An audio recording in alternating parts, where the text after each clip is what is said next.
इतिहास का सिलेबस।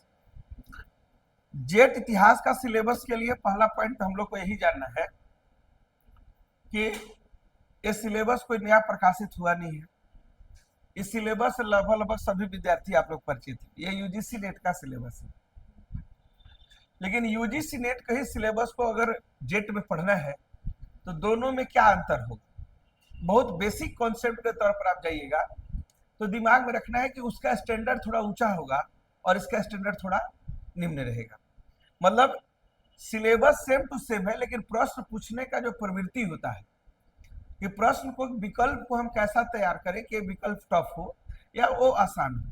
तो जेट को आयोजन करने के पीछे मोटो ही गवर्नमेंट का यही है कि झारखंड एक पिछड़ा स्टेट है। यहाँ के बच्चे जो पीजी या मास्टर की डिग्री धारण करते हैं उसमें एजुकेशन का जो लेवल है वो डीयू, जेएनयू, बीएचयू, विश्व भारती जैसे बड़े बड़े विश्वविद्यालय का स्तर का नहीं हो पाया है। तो लड़कों की नेट की डिग्रियां हैं राज्य में, लेकिन उस अनुपात में नहीं है। मतलब जिनको बेटर एजुकेशन मिला है वे नेट की डिग्री ले लिए और जिनके पास बेटर एजुकेशन नहीं मिला है वे नेट के अभाव में बाहर हैं। तो जब लेक्चरशिप की बहाली होनी चाहिए तो झारखंड के सभी क्षेत्र के बच्चों को इसमें भागीदारी मिले। तो भागीदारी कैसे मिलेगी, उसके लिए प्राइमरी कंडीशन है कि आप नेट को क्वालिफाई करिए। नेट क्वालिफाई आप नहीं है तो सरकार एक ऑप्शन आपको प्रोवाइड की कि जो झारखंड के विद्यार्थी जो मास्टर का कोर्स किए हुए हैं और वे लेक्चरशिप में इसलिए नहीं बैठ पाएंगे क्योंकि वे नेट की डिग्री क्वालिफाई नहीं किए हैं, तो हम एक उनको अपॉर्चुनिटी दे रहे हैं कि वे झारखंड पात्रता परीक्षा के एग्जाम लिखें। जो विद्यार्थी ये पास करेंगे आप राज्य के लिए उतनी ही पात्रता रखेंगे। नेट आपको ऑल ओवर इंडिया में मान्यता दिलाएगा और जेट आपको राज्य के जितने भी विश्वविद्यालय हैं जो झारखंड सरकार में संचालित होते हैं उसके लिए सेम अपॉर्चुनिटी प्रोवाइड करेगा। ठीक है, तो इस सिलेबस में तुम लोग जाओगे। इसके पहले हम चाहते हैं कि ये यूजीसी नेट बेस्ड सिलेबस है, क्या सिलेबस हो सकता है, इस बात को लेकर के अगर हम लोग चर्चा करें तो देखिए अभी फिलहाल हम जो सिलेबस यूजीसी का है उससे बाहर निकलते हैं 2 मिनट के लिए कॉन्सेप्ट के लिए।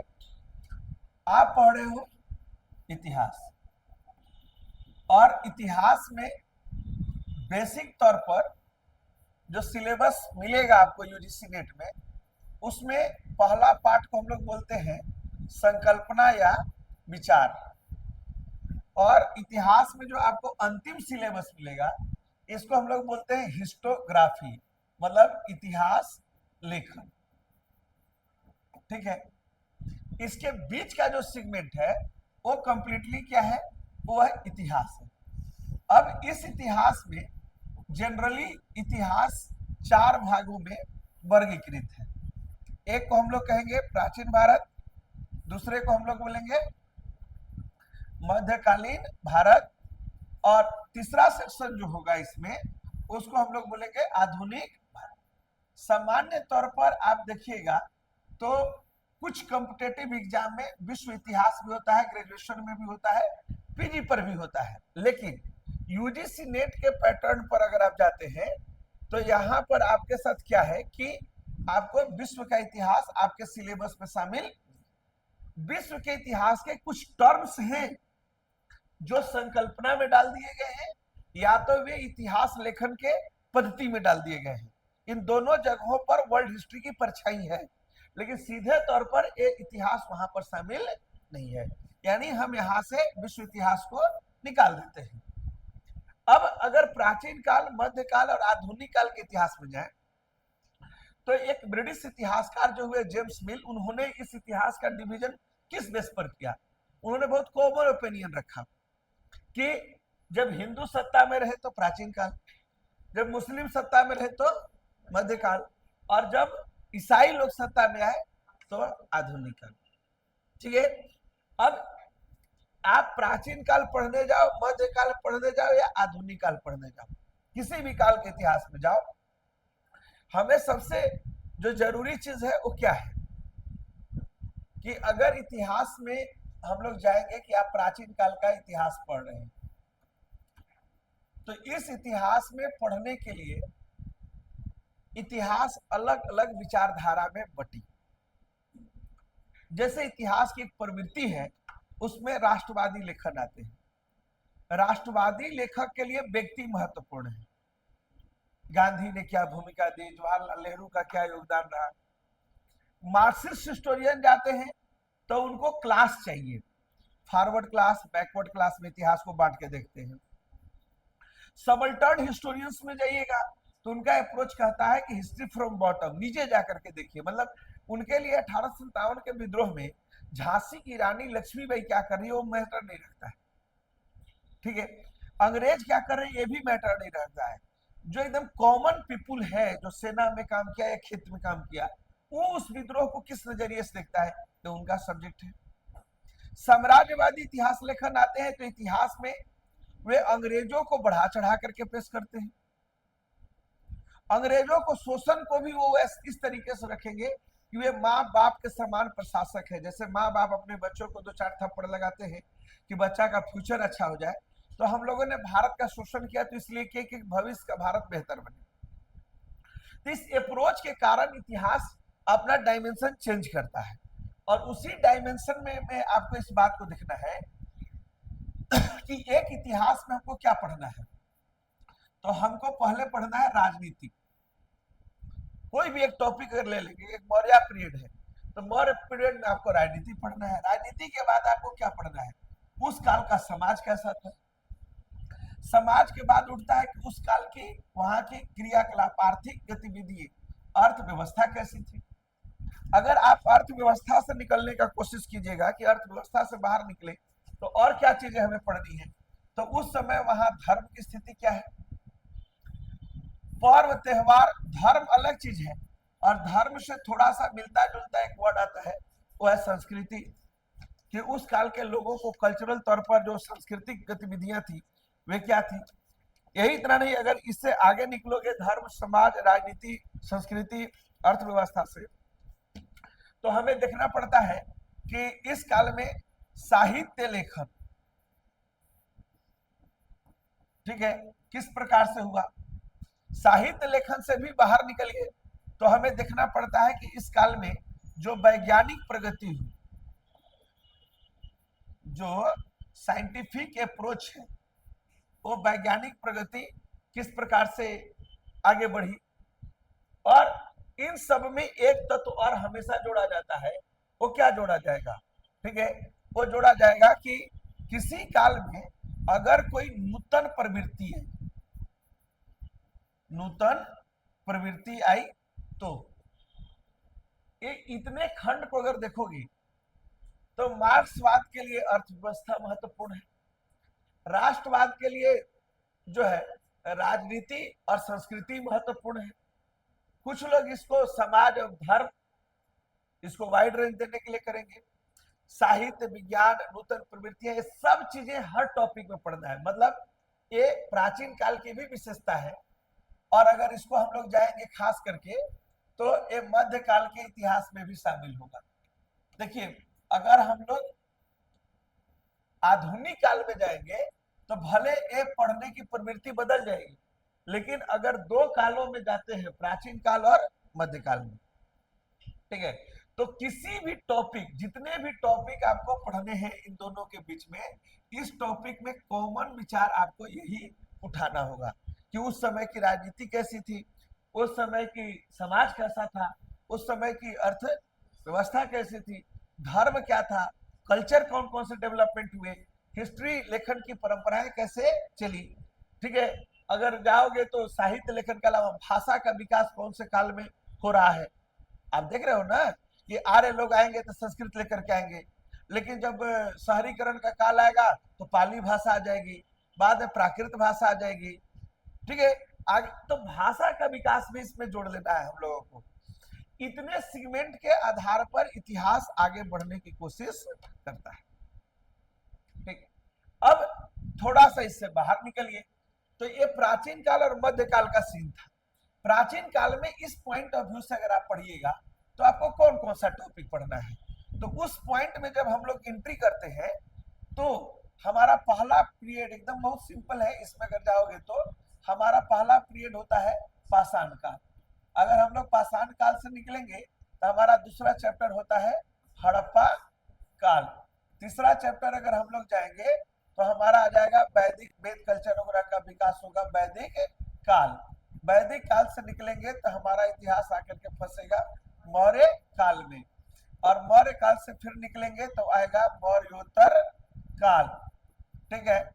और मौर्योत्तर काल से निकलेंगे तो आएगा फिर गुप्त काल, और गुप्त काल से निकलेंगे तो फिर आ जाएंगे गुप्तोत्तर काल, और गुप्तोत्तर काल के बाद हमारा जो इतिहास है वो साउथ इंडिया में चला जाएगा, ठीक है, दक्षिण भारत में।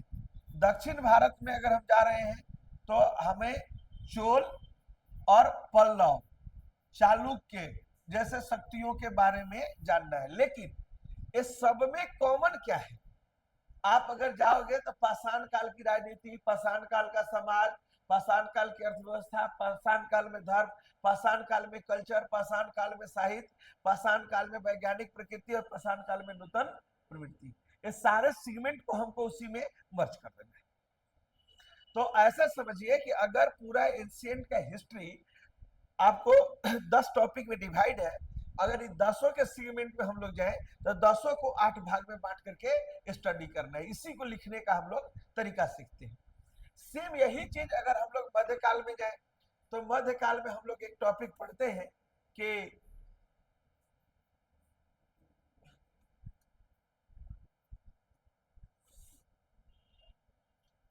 पूर्व मध्यकाल, मध्यकाल के आने के पहले। फिर हम लोग इसमें पढ़ते हैं क्या चीज जी, दिल्ली सल्तनत काल। इसके जाने के बाद फिर पढ़ते हैं हम लोग क्षेत्रीय राजवंश, ठीक है। फिर क्षेत्रीय राजवंश के बाद यहीं पर दो बड़े टॉपिक आते हैं जो धार्मिक सुधार के तौर पर है, सूफी एवं भक्ति। ये जाएंगे तो फिर आएगा मुगल काल। मुगल काल के इतिहास से जाएंगे निकलेंगे तो क्या आ जाएगा, फिर से क्षेत्रीय राजवंश आ जाएंगे, और इस क्षेत्रीय राजवंश से निकलेंगे तो हमें एक और टॉपिक पढ़ना पड़ेगा, वो पढ़ना पड़ेगा मराठा साम्राज्य, है ना। तो इतने टॉपिक का हमें फिर से इतनी चीजें पढ़नी कि उस काल का राजनीति क्या है, उस काल का समाज क्या है, उस काल की अर्थव्यवस्था क्या है, धर्म क्या है, संस्कृति क्या है, साहित्य लेखन क्या है, ठीक है।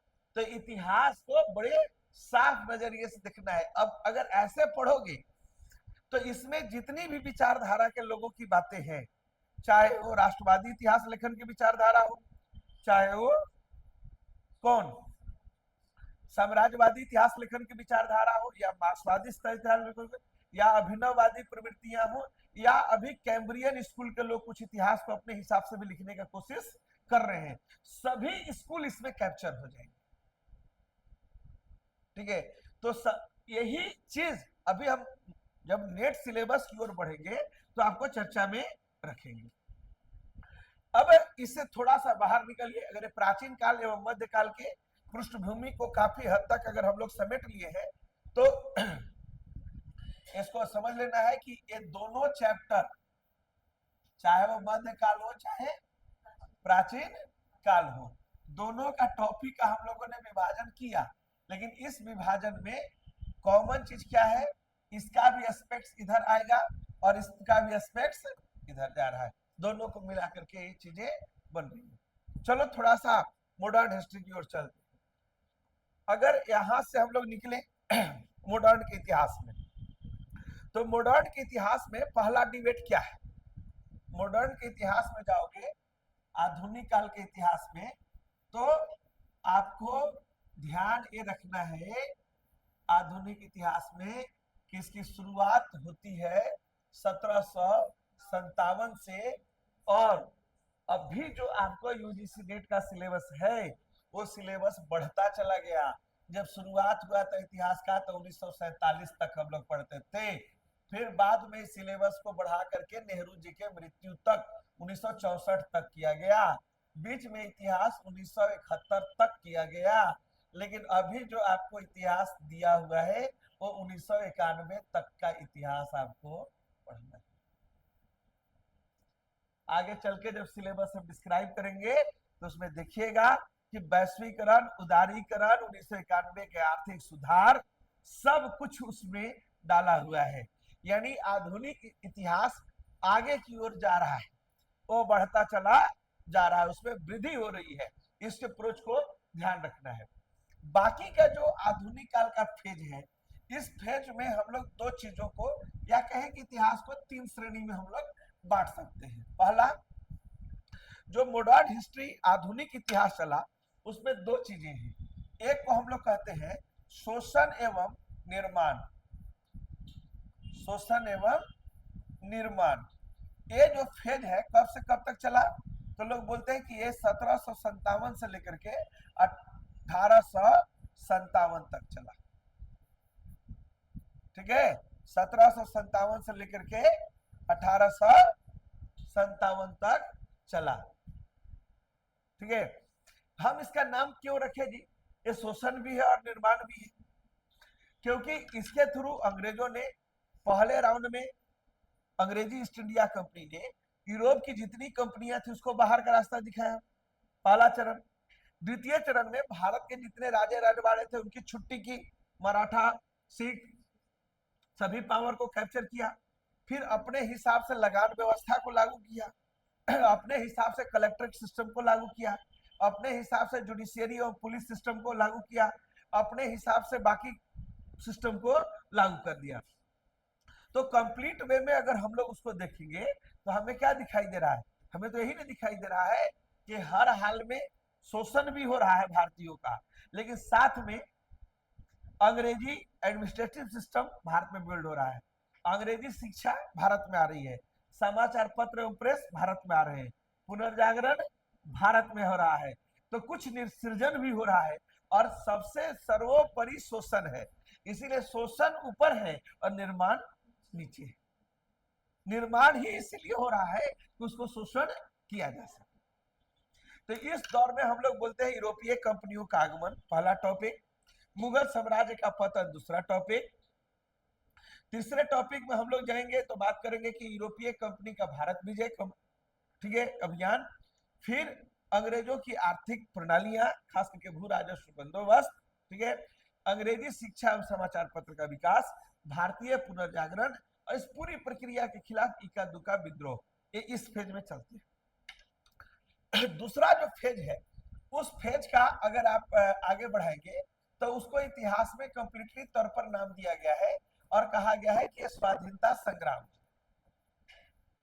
ठीक है, अब स्वाधीनता संग्राम को लेकर डिबेट राजनीति में बैठे हुए लोग करते हैं, लेकिन हम लोगों को लेकर के चलना है कि इस फेज की शुरुआत हो रही है 1858 से और ये कंप्लीट हो रहा है 1947 तक। ठीक है, अब देखो इस समय वो टाइम है जब स्वाधीनता के लिए संग्राम हो रहा है, और ये संग्राम कोई एक रेखीय नहीं हो रहा है। ठीक है, अगर इस संग्राम को अगर गहराई से जब आप लोग को विवेचना करेंगे हम, तो आप इसको कंप्लीटली समझिएगा कि इसमें कई रास्ते एक साथ खुले हुए हैं। मतलब वो समझिए ऐसे ऐसे ब्रह्मास्त्र छोड़े गए हैं जिसमें से एक में से कई तीर निकल रहे हैं। कैसे कैसे तीर, पहला तीर जो है वे संविधानवादी चला रहे हैं। ठीक है, इसमें गोपाल कृष्ण गोखले जैसे लोग हैं जो बोल रहे हैं कि भैया ऐसा है कि एक सुधार करिए, 1892 का अधिनियम लाइए, पार्लियामेंटो सुधार लाइए, मॉन्टेस्क्यू चेम्सफोर्ड सुधार लाइए, आगे चल करके भारत सरकार अधिनियम 1935 लाइए, क्रिप्स मिशन लाइए, कैबिनेट मिशन लाइए, भारतीय स्वाधीनता अधिनियम लाइए, कानूनन तरीका से देश आजाद होना चाहिए। एक लोग इसके लिए लड़ रहे हैं। तो दूसरा जो लोग हैं वे उग्रवादी एवं क्रांतिकारी हैं, उग्रवादी एवं क्रांतिकारी लोग हैं। इनका एक लाइन में कहना है कि अंग्रेज प्रेम से चले जाए तो ठीक, अगर ये प्रेम से नहीं जाते तो जिस भाषा में समझते हैं उसी भाषा में इनको भारत से भेज देना। अगर ये बंदूक की बात समझते हैं तो बंदूक से निपटेंगे, अगर ये सामान्य भाषा में बात करना नहीं जाते हैं तो अग्रेसिव भाषा में बात किया जाएगा। तो इस ग्रुप को लाल बाल पाल, खुदीराम बोस, इनके निधन के बाद भगत सिंह, उसके बाद चंद्रशेखर आजाद, एसएन सेन, एक न एक आदमी क्रांतिकारी बात करते ही रहेगा। ये दूसरी पीढ़ी है। तो इसमें एक लोग और भी हैं जो वामपंथी लोग हैं। इन लोग कहेंगे पहले समाज सुधार कर लीजिए, बाद में आजादी लीजिए। ठीक है, तो वो भी एक विचारधारा है। इसके बीच साथ में आप देखिएगा तो संप्रदायवादी विचारधारा, संप्रदायवाद भी एक विचारधारा के तौर पर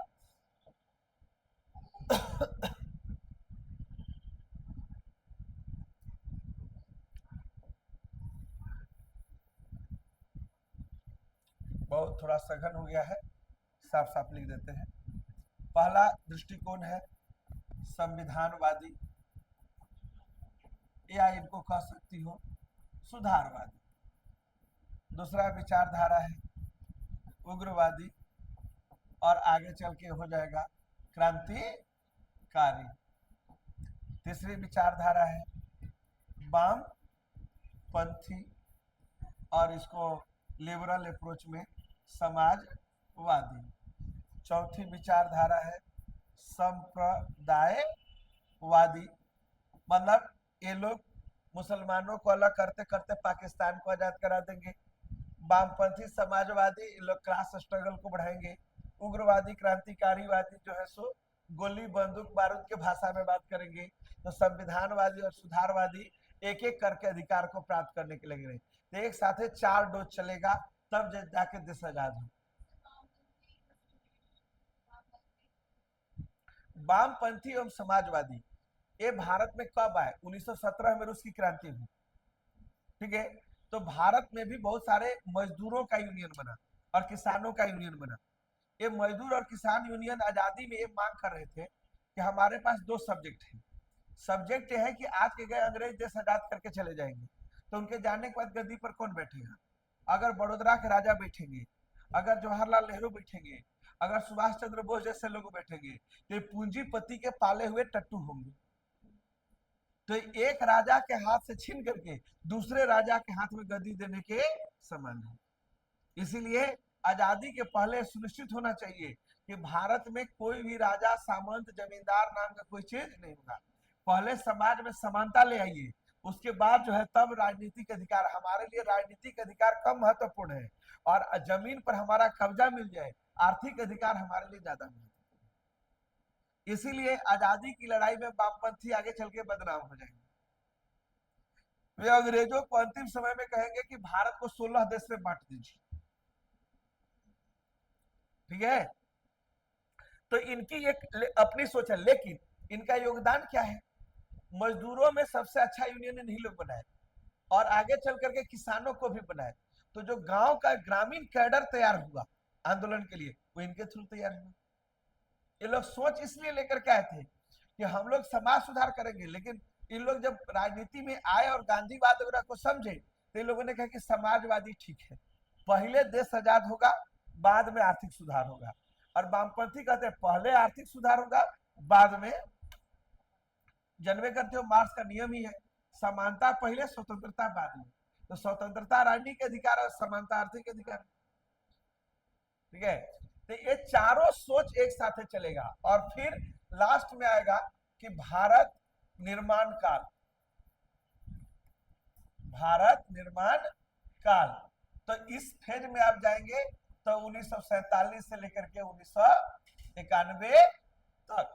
1947 के बाद देश का संविधान लिखिएगा, फिर गुटनिरपेक्ष जैसा विदेश नीति लॉन्च करिएगा, आगे चलकर के इंदिरा गांधी के समय में हरित क्रांति होगी, मनमोहन सिंह के काल में उदारीकरण। ठीक है, ये इतिहास का मूल भाग होगा। इन्हीं चीजों को आपको आगे चल करके दिखना है कि topic wise unit to unit syllabus को कैसे आइडेंटिफाई किया गया है। ठीक है, तो जेट के सिलेबस के अप्रोच के पहले आपको ये बात जानना था, जो बात हम आपके साथ साझा कर रहे हैं कि इतिहास में मौलिकता क्या है। तो सबसे पहले आपके पास एक संकल्पना है। इस संकल्पना प्राचीन काल, मध्यकाल और आधुनिक काल, ये तीनों से मिलता है।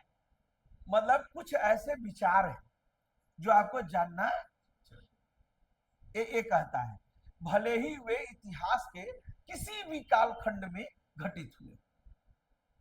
कुछ टर्म जानना चाहिए। इतिहास लेखन, ठीक है, हिस्टोग्राफी, ये एक यूनिट में है, और यहां से आपको अगर मान के चलना है कि 100 क्वेश्चन आना है, तो पूरा सिलेबस 10 यूनिट में डिवाइड है। तो सभी यूनिट से कितने क्वेश्चन आएंगे? 10 आएंगे। तो सभी यूनिट से 10 आएंगे, यानी इतिहास लेखन से भी आपको कितना क्वेश्चन आएगा? 10 आएगा। ठीक है, तो ये सेगमेंट आप नहीं पढ़ते हैं, जनरल कंपटीशन में भी इसको नहीं लाया गया है, और बाकी चीजों में तो वो आपके लिए बिल्कुल नया टॉपिक है, और उसका प्रिपरेशन भी नए तरीके से ही करना चाहिए। अब उसमें क्या पढ़ना है उसका डिटेल हम लोग एनालिसिस अभी जाएंगे। ठीक है, तो हम आपको यही बताएं कि इतिहास में 2 इधर और 3 इधर, 3 जो इधर जा रहे हैं हम, ठीक है, उसमें कॉमन बात क्या है? राजनीति, समाज, अर्थव्यवस्था, धर्म, संस्कृति, साहित्य, साइंस एवं, ठीक है, नवाचार, प्रवृत्तियां, इसी को प्राचीन काल में भी अटैच करना है और इसी को मध्यकाल में भी अटैच कर देना है। जब हम दोनों तरफ अटैच करते हैं तो दोनों के टॉपिक अलग होंगे, लेकिन स्टडी का फॉर्मेट सेम। ठीक है, लेकिन आधुनिक काल में जब हम जाएंगे तो पैटर्न हमारा क्या हो जाएगा? चेंज हो जाएगा। यहां हमें पहला भाग शोषण एवं निर्माण का देखना है, और दूसरा आजादी का देखना है, और तीसरा आजाद भारत के निर्माण का देखना है। 3 जोन में सिलेबस बटा हुआ मिलेगा। अब हम लोग यहां से जब लौट के चलेंगे तो अब बात हम लोग कर सकते हैं कि हमारा सिलेबस क्या है कॉन्सेप्ट के बाद। तो आइए देखिए, सबसे पहले आपको क्या मिला है? संकल्पना एवं विचार। अगर संकल्पना और विचार पर आप जाते हैं, जाना भी चाहिए आपको, ठीक है,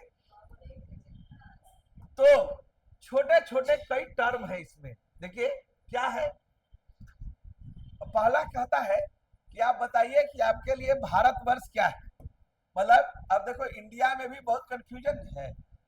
आर्यावर्त, भारत का कई नाम है, इंडिया है, आर्यावर्त है, ठीक है, हिंदुस्तान है। ठीक है, तो भारत के नामकरण कैसे हुए, ये नोमेनक्लेचर आपको पढ़ना है। फिर सभा और समिति वैदिक काल का टॉपिक है। वर्णाश्रम वैदिक काल का टॉपिक है। वेदांत ये भारत का सबसे बड़ा दर्शन है। पुरुषार्थ ये मनुष्य होने का एहसास है। मनुष्य होने का एहसास का मतलब क्या हुआ कि अगर पुरुषार्थ का भाव आप में है तो पुरुष होने का क्या अर्थ है? खाली रोड पर कहिएगा कि मर्द आदमी है, हमको दर्द नहीं होता है? पुरुष होने का अर्थ है कि आप में 4 गुण होना चाहिए: धर्म, अर्थ, काम, मोक्ष। पुरुष होने का 4 अर्थ है। आप धर्म की रक्षा करें, अर्थ मतलब पैसा कमाने का कुवत रखते हो, काम मतलब विवाह करने का दम हो, बाल बच्चा पैदा करने की क्षमता हो, और मोक्ष जाते समय इतना दान धर्म का काम करके जाइए कि दोबारा इंसान बन के धरती पर आना नहीं पड़े। ये तो वर्ण व्यवस्था इसी प्रकार, तो उसको हम लोगों को देखना है। ऋण, कर्ज। अब ऋण का मतलब ये नहीं है कि जो बाजार से उठाए हुए हैं फुचका खाने के लिए। ऋण मतलब मातृ ऋण, पितृ ऋण, देव ऋण, बहुत तरह का आपके ऊपर ऋण है। तो कोई भी ऋण से निकलने के लिए आपको क्या करना चाहिए? संस्कार। ठीक है, अभी देखो ये सब टॉपिक से रिलेटेड चीजें नहीं है, ये विचार है। हिंदुस्तान ने दुनिया को सबसे बेहतरीन आइडियोलॉजी दिया, उसमें 16 संस्कार है। बच्चा गर्भ में जाता है, पहला संस्कार शुरू होता है, और आदमी के मरने के बाद जो क्रियाकलाप होता है वो अंतिम संस्कार होता है। और इसके बीच में सबसे बड़ा संस्कार होता है जिसको कहते हैं विवाह, जहां लोग विशेष रूप से आह आह करते हैं। ठीक है, आह आह नहीं, इसको कहते हैं वाह वाह करते। वी मतलब विशेष, वाह जहां सब कोई खड़ा होकर वाह वाह वाह वाह वाह वाह तुम्हारा तारीफ करता है। ठीक है, तो वो बीच का संस्कार है, लेकिन 16 संस्कार को आपको पढ़ना है। संस्कार कितने हैं? 16। यज्ञ, अब भारतीय संस्कृति में जब से कल्चर हिंदू धर्म पैदा हुआ है, सबको यज्ञ करता है, अपनी अपनी औकात का यज्ञ। कोई वाजपेयी यज्ञ किया, कोई राष्ट्रीय यज्ञ किया, कोई कुछ किया। तुम लोग भी किसी न किसी रूप में यज्ञ करते हो, भूत यज्ञ, दान यज्ञ, बहुत तरह की चीजें होती हैं। ठीक है, तो हमारा जीवन में एक नियम है कि हमें यज्ञ करना। गणराज्य ये इसलिए इंपॉर्टेंट है क्योंकि दुनिया के सबसे पहले अगर लोकतंत्र का कोई पाठ पढ़ाया, बोलते हैं ना कि विश्व का सबसे प्राचीन लोकतंत्र कौन है? तो भारत है। कहाँ देखा गया? तो लिच्छवी में देखा गया। लिच्छवी आज कहाँ है? नेपाल में है। पहले प्राचीन काल में भारत में होती। जनपद, इसी 16 महाजन पद से आधुनिक भारत के राजतंत्र का जन्म हुआ, इसलिए हम लोग पढ़ते हैं। कर्म का सिद्धांत, दंड नीति, राज्य के बारे में चाणक्य का एक थ्योरी है, उसको साप्तांग थ्योरी। एक राज्य 7 अंगों से मिलकर के बनता है। स्तूप, चैत्य एवं विहार, ये बौद्ध धर्म के सबसे पवित्र केंद्र है। नागर, द्रविड़ और बेसर, ये भारत में जितने भी मंदिर बनाते हैं उनके 3 आर्ट हैं। ठीक है, नॉर्थ इंडिया नागर शैली, साउथ इंडिया द्रविड़ शैली और बीच वाले बेसर शैली। बोधिसत्व एवं तीर्थंकर, ये ठीक उसी प्रकार का चीज है जैसे हिंदू धर्म में अवतारवाद है। गाना सुनते हैं ना, कभी राम बन के कभी श्याम बन के प्रभु जी चले आना। ठीक है, तो गौतम बुद्ध का भी कई रूप में अवतरण हुआ, उसी को बोधिसत्व कहते हैं। अलवार एवं नैनार, इनको इसलिए पढ़ते हैं क्योंकि इन दोनों ने मिलकर के भारत में भक्ति आंदोलन को जन्म दिया, जो बहुत बड़ा आगे चल के 500 साल तक ये हिंदुस्तान का धर्म भक्ति आंदोलन के ही आसपास घूमेगा, ये उसका जन्मदाता है। श्रेणी, ये व्यापारियों का अपना यूनियन है कि वे व्यापारियों को कर्ज कैसे दे, व्यापारी के लिए रूल बुक कैसे बनाए, इसलिए पढ़ते हैं। इसी प्रकार न्याय, कर भोग, बिष्टि, ये भारत में शोषण का सबसे आरंभिक रूप है और सबसे पॉपुलर रूप है। काम करा के पैसा या काम करा के आम चूसने के लिए कोई दे दे। ठीक है, कि आप आइए मेरे घर में इतना काम कर दीजिए, जैसे जा रहे हैं लीजिए 2 आम खा लीजिए। ठीक है, तो शोषण का सबसे प्रारंभिक और सर्वाधिक प्रचलित। स्त्री धन, ठीक है, महिला का कोई धन होता है, सब तो पुरुष धन लेके बैठे हुए हैं। आजकल की बात हम नहीं कर रहे हैं, एक समय के दौर की बात कर रहे हैं। तो स्त्री धन क्या होता है? स्त्री धन का सिंपल परिभाषा है और वह परिभाषा यही है कि स्त्री धन क्या है? जो विवाह के रात को आपको मिला है। ठीक है, मतलब लड़का शादी के रात को जो जेवर वगैरह चढ़ा दिया, वो स्त्री धन है। उस धन पर किसी का कोई अधिकार, ठीक है, ये नहीं कह सकता है कुंदन की अपनी पत्नी को कि तुमको जो चढ़ाए थे मेरा बहन के शादी में वही सब दे दो, क्या करेंगे, घर का मामला है, सड़क लेते। स्त्री धन जिस पर स्त्री का अपना अधिकार है, तो विवाह की रात को जो भी संपदा उसे मिली है वो स्त्री धन। स्मारक पत्थर, अग्रहार, ये इतना बड़ा चीज है, किसी से आगे चल करके सामंतवाद का जन्म हुआ। आइन है दहसाला, ये हिंदुस्तान में जितने भी प्रकार के भूमि लगान वसूल करने की विधियां बनी उसमें सबसे एडवांस वर्जन है। परगना, ये प्रांत से छोटी इकाई को कहते हैं। सहना, ये मंडी, ये अलाउद्दीन खिलजी के द्वारा जो बाजार नियंत्रण प्रणाली लागू की गई थी उसी के बाजार का नाम था। महलवाड़ी, ये एक ऐसी व्यवस्था है जिसमें अंग्रेजों ने लगान वसूला पंजाब और संयुक्त प्रांत में। हिंद स्वराज, स्वराज की मांग सबसे पहले किसने की थी? स्वामी दयानंद सरस्वती ने। इसे पॉपुलर बनाए कौन? बाल गंगाधर तिलक ने, और इसका इस्तेमाल राजनीतिक इस्तेमाल किए महात्मा गांधी ने। वणिकवाद, व्यापारवाद, आर्थिक राष्ट्रवाद, भारत में जो राष्ट्रवाद पैदा हुआ वो आर्थिक राष्ट्रवाद का उदाहरण है। हम लोग देश से प्रेम करना कब सीखे? जब अंग्रेजों ने हर प्रकार से हमारा शोषण सीखा, और दादा भाई नौरोजी हम लोग को सिखाए कि भारत में गरीबी अंग्रेजों की देन है, बेरोजगारी अंग्रेजों की देन है। अंग्रेज चले जाएंगे तो भारत गरीब, बेरोजगारी और भुखमरी से मुक्त हो जाएगा। ठीक है, इसीलिए भारत में राष्ट्रवाद इसी सोच से पैदा हुआ, इसीलिए इसका नाम पड़ा आर्थिक राष्ट्रवाद। खिलाफत, ये मुसलमानों का आंदोलन है। सुलह ए कुल, ये अकबर के द्वारा चलाया गया धर्म है। तुर्कान ए चहल गानी, ये दिल्ली सल्तनत के समय प्रशासनिक व्यवस्था है। वतन, ये जागीर है। बलूता, तकावी, ये ऋण देने की पद्धति है। इक्ता मतलब प्रांत। जजिया एक कर है, जकात भी एक कर है। मदद ए मासदान है। अमरम एक भूमि है। ठीक है, राय रेखो, ये प्रशासनिक प्रणाली है। दास मतलब जानते हैं मदरसा, शिक्षण केंद्र है। चौस एवं शब्दस्मुखी, शिवाजी का लगान सिस्टम है। सराय, ये सड़क के किनारे आराम करने का जगह को बोलते हैं। पोलीगर ये सामंत है, जागीर ये सामंत है, दस्तूर दस्तूर एक प्रकार का वाणिज्यिक पास है। मनसब, देशमुख, नाटू ये सब प्रशासनिक इकाई है। उलेमा धर्मगुरु है। सत्याग्रह एक राजनीतिक विचार है। स्वदेशी एक साधन है जिससे भारत आजाद हुआ। और संप्रदायवाद जिससे देश आपका टूटा। प्राच्यवाद अपने संस्कृति से प्यार करिए, हिंदू संस्कृति से। प्राच्य निरंकुशतावाद एंशिएंट काल में सब कुछ अच्छा था। औद्योगिकरण अंग्रेजों ने भारत का डी इंडस्ट्रियलाइजेशन किया। भारतीय पुनर्जागरण भारतीय फिर से जागे।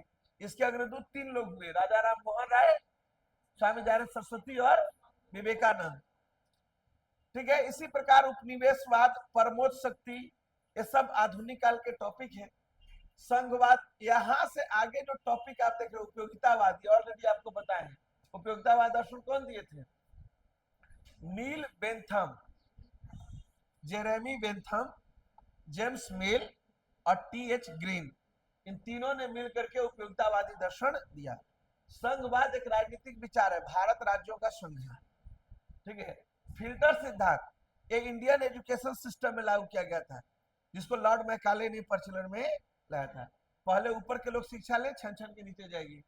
अग्रवर्ती लुकिंग फॉरवर्ड पॉलिसी, समस्या को आगे बढ़ के हल करो। राज्य लोभ सिद्धांत डलहौजी का विलय नीति है। सहायक संधि ये वेलेजली का सिद्धांत है। सुधर्मवाद ये यूरोप से संबंधित है, जो फ्रांस की क्रांति हुई। भूदान आंदोलन इसको आचार्य विनोबा भावे ने चलाया। पंचशील ये विदेश नीति का विचार है। मिश्रित अर्थव्यवस्था जिसे भारत ने आजादी के बाद फॉलो किया।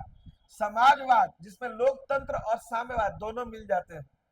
हिंदू कोड बिल ये हिंदुओं का धर्म सुधार है। हिस्टोरिकल मेथड साहित्य की चोरी और इतिहास लेखन में नैतिकता मोरलिटी, ये सब संकल्पना है। ये आपको 10 यूनिट में बिखरे हुए, आगे जो 10 यूनिट है उसमें क्या है? बिखरे हुए। और बिखरे होने के कारण इस पूरे सेक्शन से 10 क्वेश्चन आपको पक्का है। प्रत्येक यूनिट का एक क्वेश्चन संकल्पना पर आधारित। तो यहां से अगर आप इतना प्रिपरेशन कर लें तो आपको 10 नंबर के लिए राहत मिल जाएगी। अब देखो यहां से आगे बढ़ते हैं तो धीरे धीरे आपको लेकर के चलते हैं। पहला टॉपिक यहां पर क्या है जी? पहला टॉपिक है ए स्रोत। प्राचीन भारत के इतिहास के जानने के स्रोत बताइए। ठीक ना? तो अगर इतिहास के स्रोत का विवेचना हम आगे जाके करने लगे तो आपको क्या देखना है? देखो स्रोत में कहा है, पहले पुरातात्विक स्रोत, अन्वेषण, उत्खनन, पुरालेख ये सब चीजें हैं। ठीक है। और द्वितीय साहित्यिक स्रोत। ठीक है। मतलब कि प्राचीन काल में जो इतिहास प्रकट हुआ वो कैसे प्रकट हुआ, ये चीजें आपको जानकारी में लानी है। सिंपल तौर पर अगर आप इसको समझना चाहते हैं तो आइएगा, आपको थोड़ा सा इसका हम लोग झलक दिखलाते हैं। देखो अगर प्राचीन भारत के इतिहास का स्रोत पढ़ना है तो स्रोत को बांट गया किसमें? वैसे पढ़िएगा ना, वहां जो दिख रहा है तो दिक्कत होगा। पहला है साहित्यिक और दूसरा है पूरा तात्विक। अगर साहित्य में जाइएगा तो 2 भाग है, एक को बोलते हैं धार्मिक साहित्य और दूसरा को बोलते हैं धर्मेतर साहित्य। धार्मिक साहित्य मतलब जो हिंदुओं के लिए वैदिक साहित्य लिखे गए सो, जो महाकाव्य लिखे गए सो, और जो पुराण लिखे गए सो। 18 पुराण, 2 महाकाव्य, वैदिक मतलब वेद, और इसमें और भी चीजें आ जाएंगी, स्मृति ग्रंथ वगैरह। धर्मेतर साहित्य में जाओगे तो हमें क्या पढ़ना है? इसमें 2 प्रकार के चीजें आते हैं। ठीक है। धर्मेतर साहित्य को हम लोग बोलते हैं लौकिक साहित्य।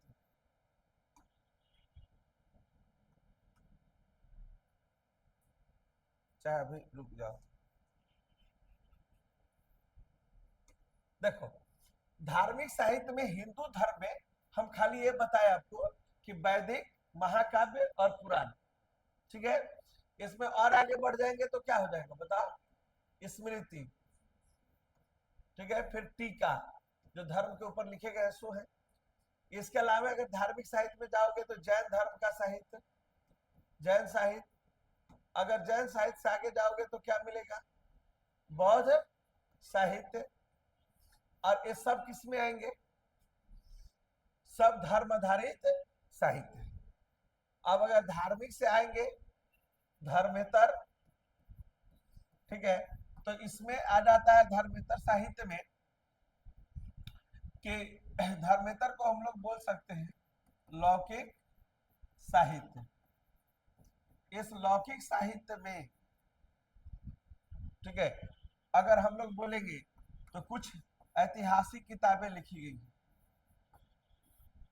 कुछ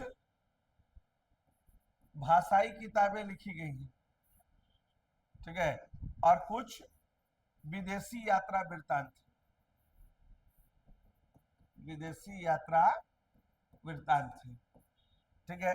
अगर मैं बोलूं कि इसको थोड़ा सा एग्जाम्पल के जरिए समझने का कोशिश कैसे किया जा सकता है, ठीक है, तो आप इसको ऐसे रख सकते हैं, ऐतिहासिक किताब में कौटिल्य का अर्थ शास्त्र आएगा ना, ठीक है। भाषाई में जाइएगा तो अर्थशास्त्र में अष्टाध्यायी जो पाणिनि लिखे, फिर पतंजलि ने क्या लिखा, महाभाष्य। अगर विदेशी यात्रा वृत्तांत में जाओगे तो इसमें बहुत सारे एग्जाम्पल आ जाएंगे, क्योंकि भारत में अरबी लेखक आए हैं, ठीक है, फिर कौन आए हैं, चीनी लेखक आए हैं, चीनी के अलावा और कौन आए हैं, तो यूनानी लेखक आए हैं, ठीक है। तो यूनानियों में जाइएगा हेरोडोटस, चाइनीज में जाइएगा वेन्संग यान, ये लोग आ जाएंगे, ठीक है। तो इनके यात्रा वृत्तांत को भी हम लोग इसमें शामिल करेंगे। और लास्ट में आता है वैज्ञानिक साहित्य, जो उसमें आर्यभट्ट, गैलीलियो है ना,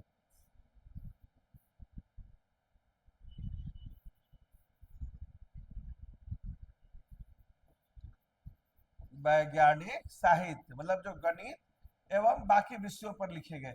तो इस तरीके से हमें ये सोर्स खोजना पड़ेगा।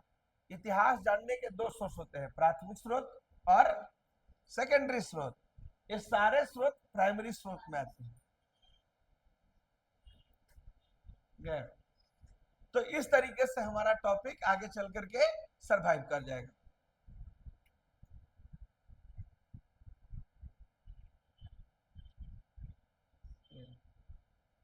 तो अगर पहला टॉपिक में हम लोगों को क्या पढ़ना है जी, ठीक है, पुरातात्विक स्रोत और साहित्यिक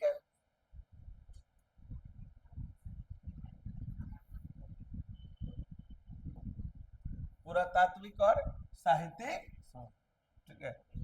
अब उसी को देखो यहाँ बांट दिया, प्राथमिक एवं द्वितीय, धार्मिक एवं धर्म निरपेक्ष, मिथिक एवं दंत कथाओं से प्रचलित चीजें, विदेशी विवरण में यूनानी, चीनी और अरबी, इसी चीज को वहां हमने कैटेगराइज किया।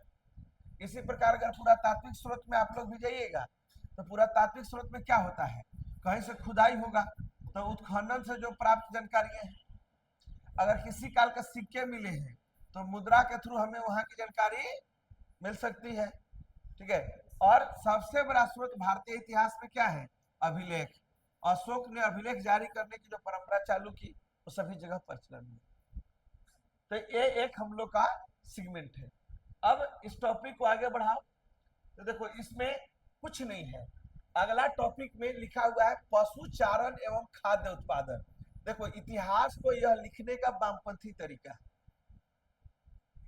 ठीक है। अगर इसको राष्ट्रवादी तरीके से एक नाम देना होगा तो हम लोग बोलेंगे कि भारत के इतिहास का पहला चैप्टर है पाषाण काल।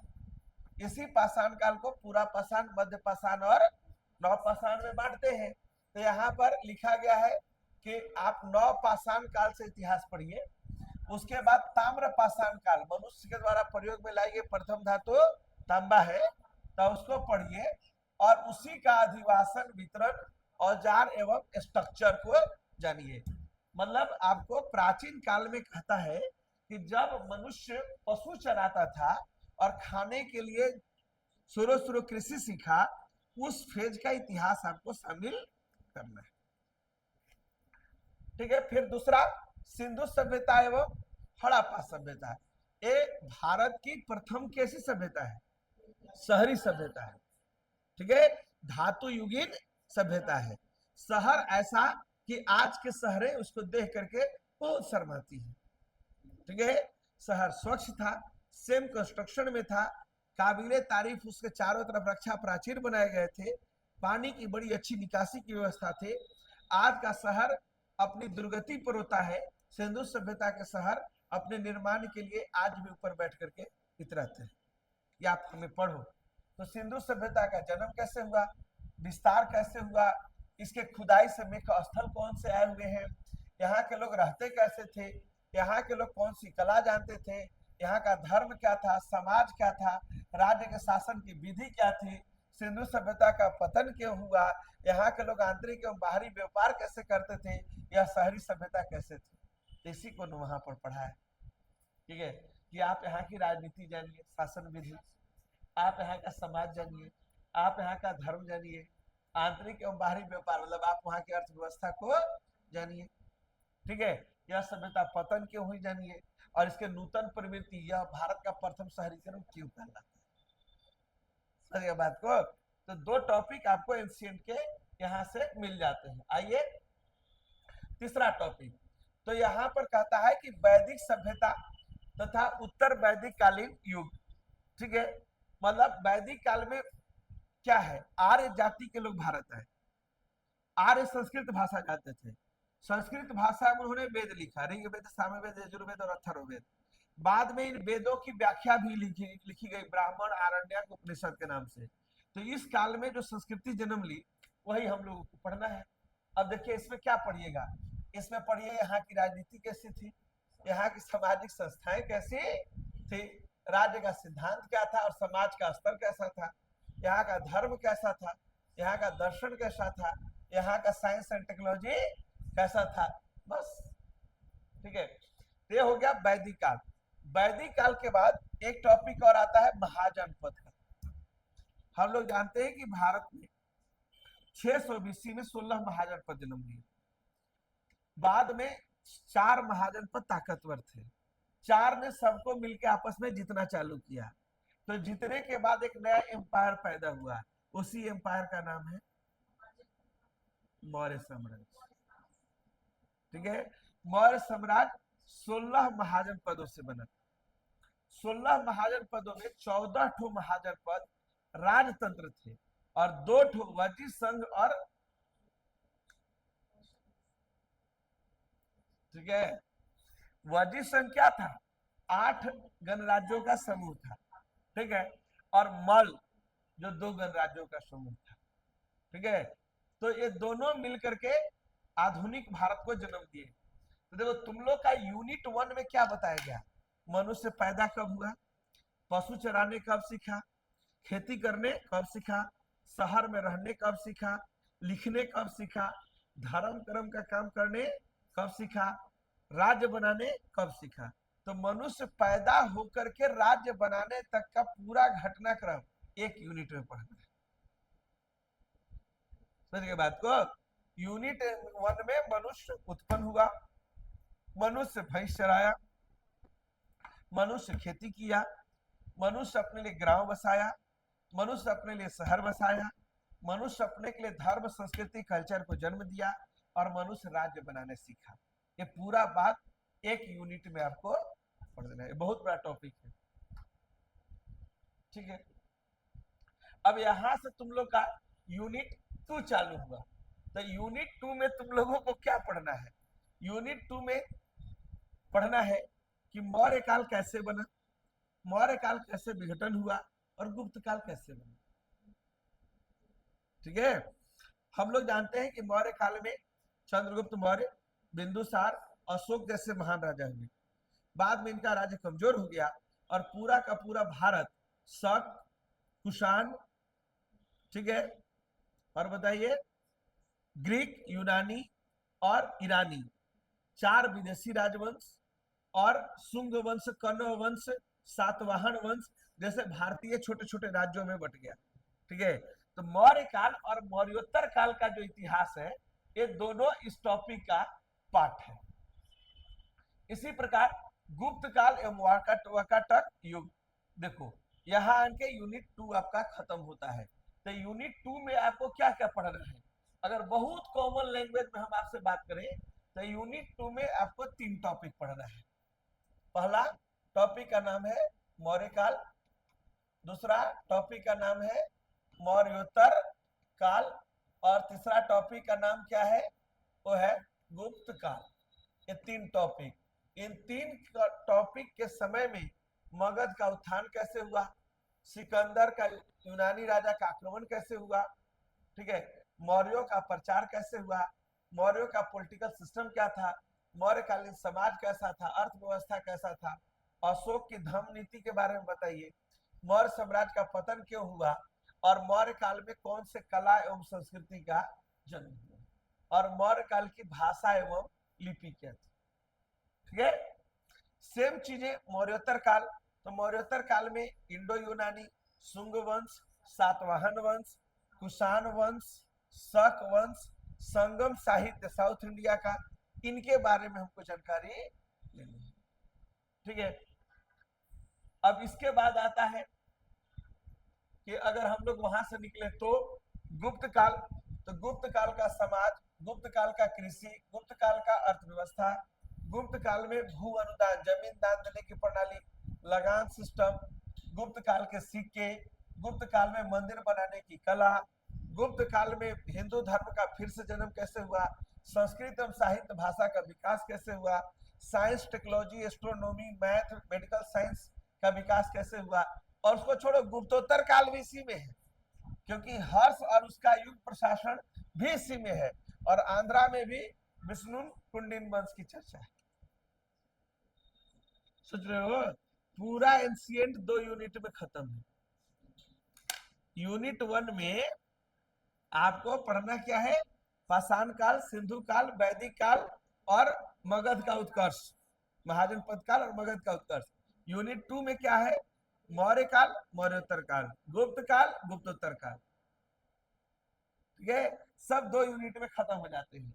यूनिट 3 में अगर हम लोग जाएं और देखें कि क्या है, तो यूनिट 3 में पहले कहता है क्षेत्रीय राजवंशों का उदय। तो क्षेत्रीय राजवंश देखो कौन कौन से हैं, गंग और कदम, ये बहुत छोटे राजवंश है। इसको इसलिए पढ़ना है ना क्योंकि ब्राह्मण लोग को राजनीति नहीं आता था, ब्राह्मण राजा इधर ही मिल रहे हैं, इसीलिए इसका वाकाटक, कदम वंश, ये सब ब्राह्मण राजवंश से इसीलिए ज्यादा हाईलाइट है। साउथ इंडिया में चालुक्य, राष्ट्रकूट, कल्याणी, काकतीय, होयसल, जादव, मतलब इस समझो ना कि ये जो काकतीय, होयसल एवं जादव जो वंश देख रहे हो, इसको कौन जीतेगा, अलाउद्दीन खिलजी जीतेगा। ठीक है, यानी एकदम आगे तक के लोकल राजवंशों का इतिहास है। इसी प्रकार बंगाल में पाल वंश एवं सेन वंश, कामरूप असम में बर्मन वंश और उड़ीसा में भामाकार एवं सोम वंश। ठीक है,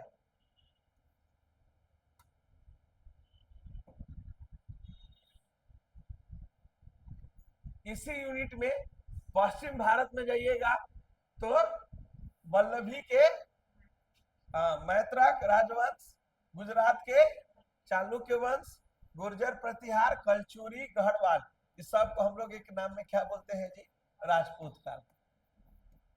मतलब यूनिट 3 में जो इतिहास पढ़ना है ना, उस यूनिट 3 के इतिहास को सामंत हम लोग क्या नाम देते हैं, राजपूत काल। इसका दूसरा नाम है पूर्व मध्य काल और इसका तीसरा नाम है सामंतवादी काल। और ये तीनों का टाइम क्या चलता है, 800 से लेकर 1200 एडी के बीच में। और इसी काल में ये पूरा सिलेबस आपको नचा रहा है कि पश्चिम में कौन से राजवंश थे, उत्तर में कौन से राजवंश थे, दक्षिण में कौन से राजवंश थे, और मध्य भारत में कौन से राजवंश थे। ठीक है, लेकिन सामान्य तौर पर जो जीएस का इतिहास पढ़ा जाता है, उस जीएस के इतिहास में इसको राजपूत काल, पूर्व मध्य काल या सामंतवादी काल के नाम से जानते। यूनिट 3 आते आते तक एंशिएंट हिस्ट्री ठीक ही है। वैसे भी समझो ना, अगर पूरा इतिहास 10 यूनिट में है तो एंशिएंट हिस्ट्री 3 यूनिट में, मिडिएवल हिस्ट्री 3 यूनिट में, और मॉडर्न हिस्ट्री 3 यूनिट में, तो 9 यूनिट हो गया। 10वां यूनिट क्या होगा? तो 10वां यूनिट हिस्टोग्राफी है, इतिहास लेखन है। सिलेबस तो ऐसे ही दिख रहा है शीशा के साथ। ठीक है, इसके बाद अगर आप जाओगे तो यहां से आगे बढ़ने पर देखो दोनों को, लेकिन पढ़ने का जो तरीका है ना वो आपको चेंज करना पड़ेगा।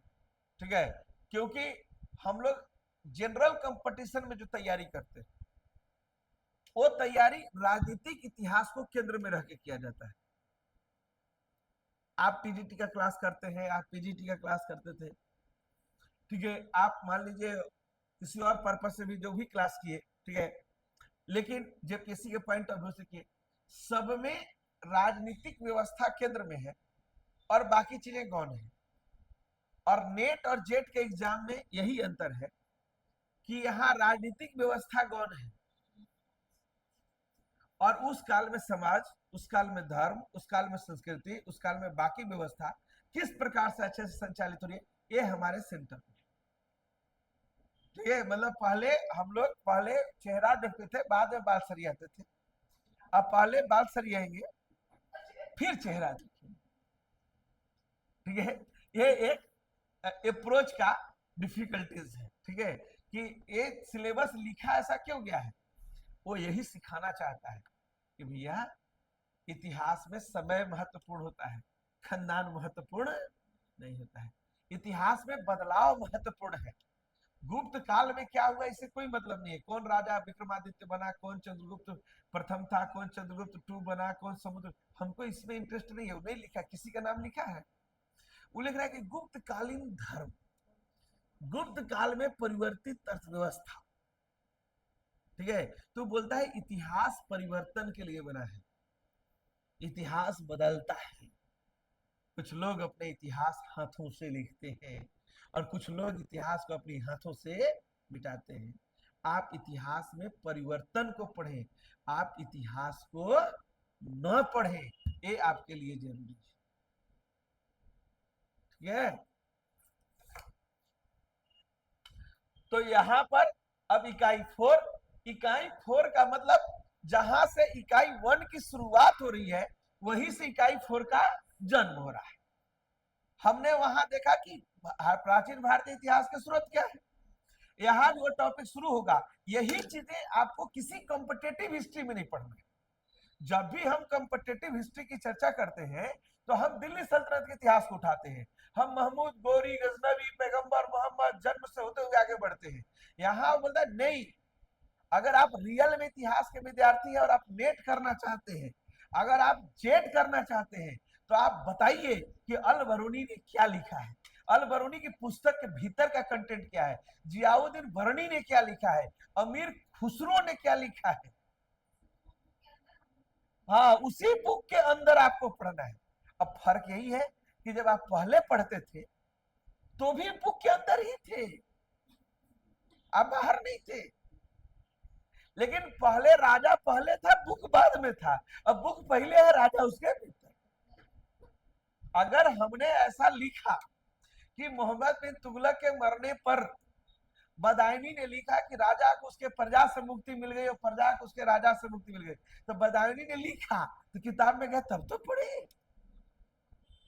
जो उस काल के इतिहासकार है वही तो हमको बताए। अगर हम पढ़ा रहे थे कि अलाउद्दीन खिलजी की बाजार नियंत्रण प्रणाली, तो हमने कहा कि अमीर खुसरो ने बताया है कि बाजार नियंत्रण का उद्देश्य प्रजा का कल्याण है, जबकि बर्नी ने लिखा है कि अल्लाह मोहम्मद बिन तुगलक ने एक बड़ी विशाल सेना रखी थी, उनको पर्याप्त सैलरी नहीं दे पाता था तो उनके लिए कैंटीन खोल दिया कि सस्ता मिला क्या ना। तो क्या हम बिना किताबें पढ़े ही बात बोल रहे थे अपना मन से? मेरा भूत बोल रहा था। लेकिन वहां राजनीति को ऊपर में रह के किताब को पीछे किए हुए थे, और नेट में किताब को आगे करके राजनीति को पीछे कर। अप्रोच को बदलिए, ठीक है। यहां आपको पढ़ना पड़ेगा कि बदायूनी ने कौन सा इतिहास लिखा, ठीक है। गुलबदन बेगम ने क्या लिखा है, इब्न बतूता ने क्या लिखा है, ठीक है। शम्स ए सिराज अफीफ ने क्या लिखा है, बाबरनामा में क्या है, तारीख फिरोज शाही में क्या है, हुमायूं नामा में क्या है, पातशाह नामा में क्या है, मासरे आलमगिरी में क्या है, आलमगीर नामा में क्या है। नाम सुनो सर किताब का?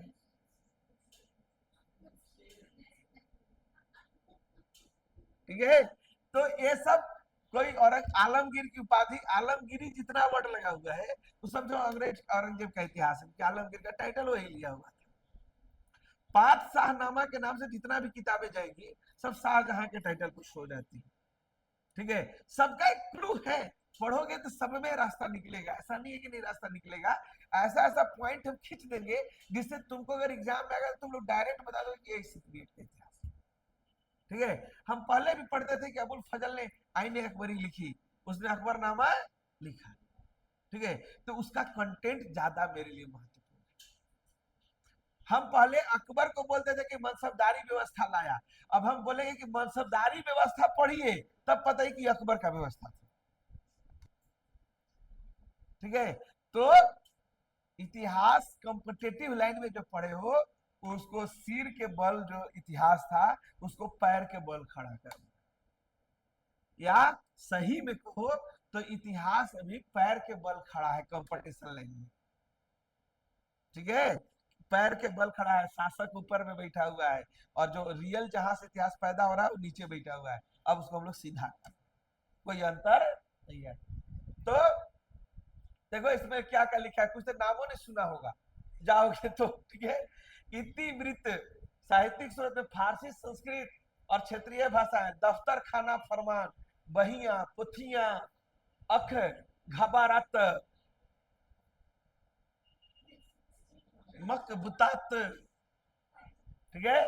तो ये चीजें आपको, और विदेशी यात्रा वृत्तांत जिसमें टर्वेनियर वगैरह का नाम आप सुनेंगे, डोमिंगो पायस का नाम सुनेंगे, पीटर मुंडी का नाम सुनेंगे, ये सब विदेशी लोग थे जो मुगलों काल में बने। फिर दिल्ली सल्तनत के पहले गोरिया, तुर्का, खिलजी, तुगलक, सैयद, लोदी।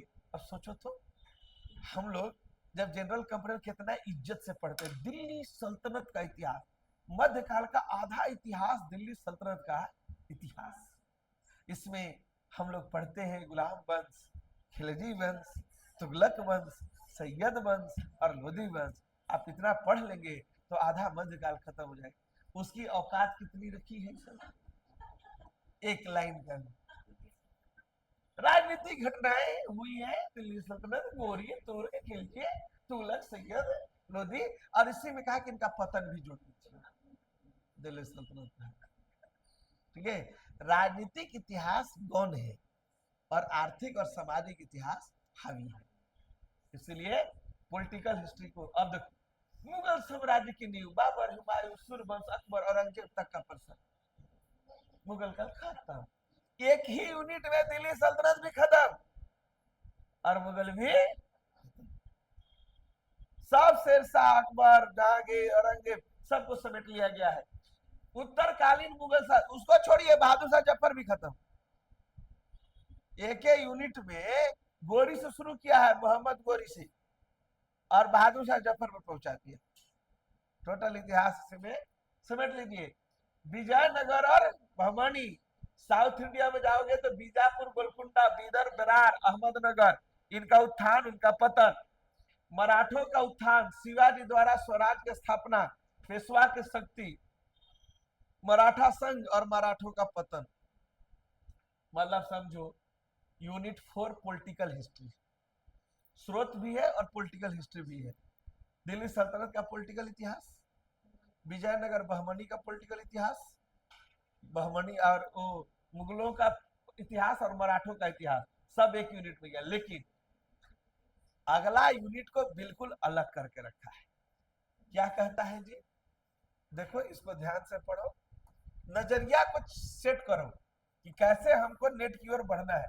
सल्तनत के समय का प्रशासन कैसा था, राज्य का स्वरूप कैसा था, केंद्रीय प्रशासन, प्रांतीय प्रशासन, स्थानीय प्रशासन कैसे थे, उत्तराधिकार के नियम क्या थे, शेर शाह ने कौन से प्रशासनिक सुधार किए, मुगलों के अंडर में केंद्रीय, प्रांतीय, स्थानीय, मनसबदारी, जागीरदारी पद्धतियां कैसे प्रचलन में थी, साउथ इंडिया में विजयनगर के लोग जो नायंगर एवं मायंगर प्रणाली चलाते थे उसकी बात कीजिए, बहमनी की संरचना बनाइए, मराठा में कैसे शिवाजी ने अष्ट प्रधानी दल का गठन किया उसको बताइए, दिल्ली सल्तनत और मुगलों के शासन काल में सरहद संबंधी सीमा पर बॉर्डर पॉलिसी क्या थी उसके बारे में बताइए।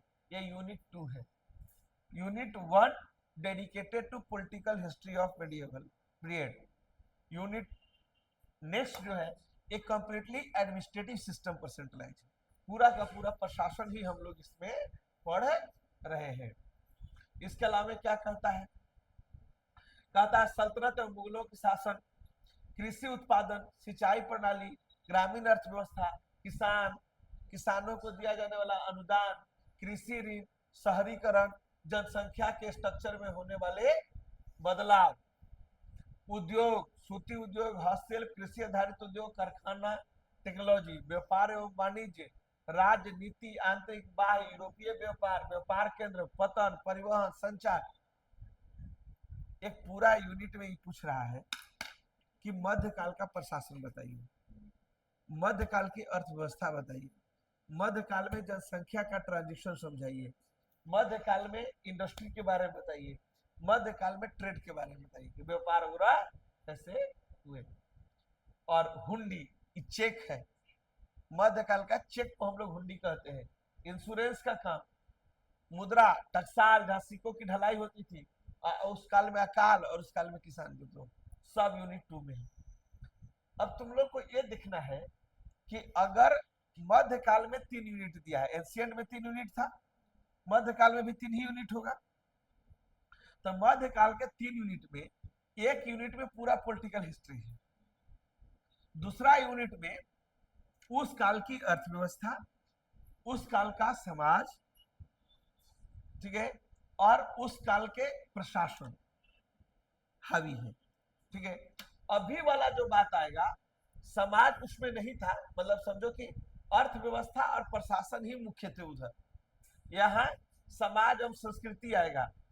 तो मध्यकाल में सबसे बड़ी जो चीज समाज और संस्कृति आई जी, इसको समझना होगा, ठीक है। भारत में जातीय व्यवस्था कमजोर पड़ी, वर्ण व्यवस्था कमजोर पड़ी, महिलाओं के अधिकार की मांग कमजोर पड़ी, और सबसे बड़ा समस्या हिंदू वर्सेस मुसलमान हो गया, मतलब जातिवाद की समस्या कमजोर हुई और संप्रदायवाद की समस्या मजबूत हुई, ठीक है। 2 आंदोलन हुई, मुसलमानों में धर्म सुधार आंदोलन सूफी और हिंदुओं में धर्म सुधार आंदोलन भक्ति, ठीक है। ये बिल्कुल एकदम अलग कर दिया है और ये वाकई में बहुत बड़े बड़े टॉपिक है, ठीक है। इसी में सिख आंदोलन, सिख धर्म का जन्म कैसे हुआ, सामाजिक वर्गीकरण, मुसलमानों में कैसे धार्मिक समूह बने, उलेमा, व्यापारी, सब अलग अलग काम किए। इसी समय राजपूत एक अलग आइडेंटिटी लेकर के आए, मर जाऊंगा मिट जाऊंगा रे, ठीक है, लेकिन वचन भंग नहीं करने देंगे। इस समय ग्रामीण कर्मचारी, कृषक वर्ग, शिल्पकार, देवदासी प्रथा, स्त्रियों की स्थिति, शिक्षा, मदरसा का रोल, ये सारी चीजें आ गई। मतलब जो यूनिट 3 है उसमें 3 चीजें हैं। देखो अगर आप इसको समझ रहे हो तो यूनिट 3 में क्या आ गया, यूनिट 3 में पहला आ गया कि समाज में क्या बदल रहा है, यूनिट 3 में आ गया दूसरा कि धर्म में क्या बदलाव हो रहा है, और यूनिट 3 में जाइएगा तो कह रहा है कि मुगल काल के संस्कृति तो नहीं कहेंगे इसको, ललित कला ही कहेंगे, में मतलब भवन निर्माण जो कला केंद्र है, इसको हम लोग बोलते हैं इंडो इस्लामिक शैली, ठीक है, का डेवलपमेंट हुआ। यानी अगर हम तुम लोग को इसको बहुत कायदे से लेकर के जाए, ठीक है, तो इस पूरे समरी को अगर हमको निकालना हो तो हम इसको कैसे निकालेंगे, एक सेकंड देख लो इसको।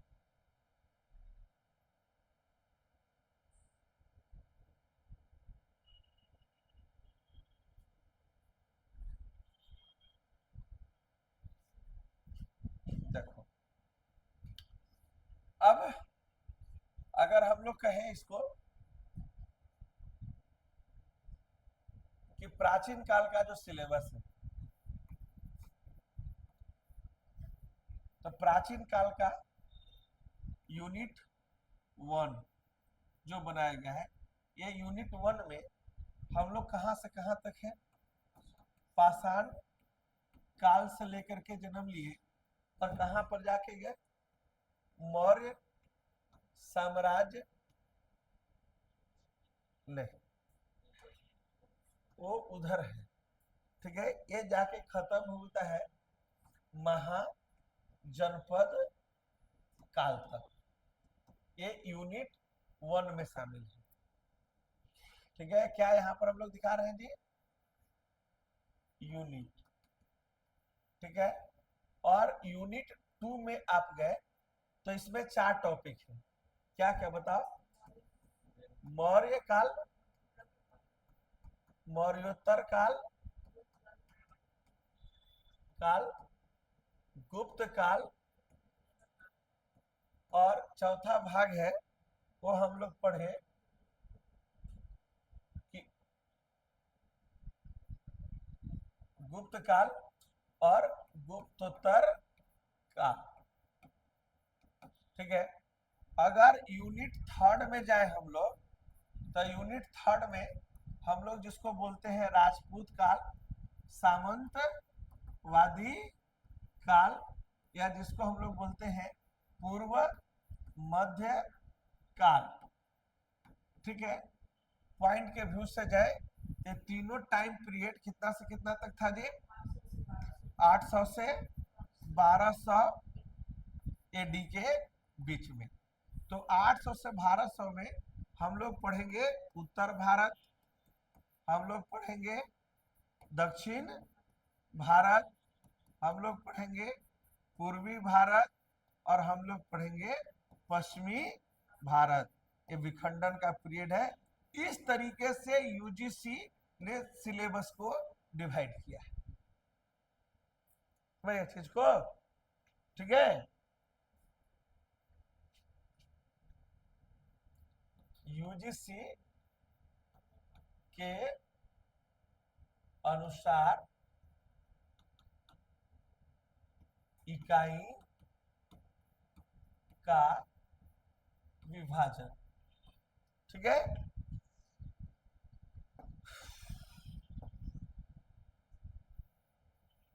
यूजीसी के अनुसार अगर यूनिट का बंटवारा को समझोगे तो ये चीजें हम लोगों को पढ़ना है।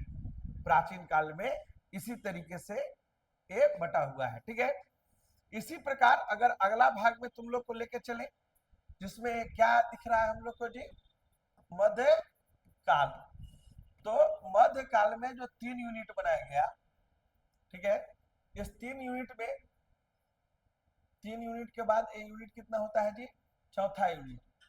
चौथा यूनिट में बताया गया कि मध्य काल का राजनीतिक इतिहास एवं इसको जानने के स्रोत को शामिल किया गया। अब इसमें कौन कौन चीजें आ गई, तो इसमें उसने लिखा कि इसमें आपको पढ़ना है सल्तनत, इसमें आपको पढ़ना है मुगल, इसमें आपको पढ़ना है मराठा, और इसी में आपको पढ़ना है विजयनगर एवं बहमनी, ठीक है। टोटल पॉलिटिकल हिस्ट्री को यूनिट 4 में हम लोग शामिल कर लिए, राइट। अब यूनिट 4 के बाद यूनिट 5 पे जाइएगा, ठीक है। तो यूनिट 5 क्या कहता है, यूनिट 5 में आपसे कहा गया कि आप पढ़िए प्रशासन, ठीक है, एवं आपको पढ़ना है प्रशासन एवं अर्थव्यवस्था, ठीक है।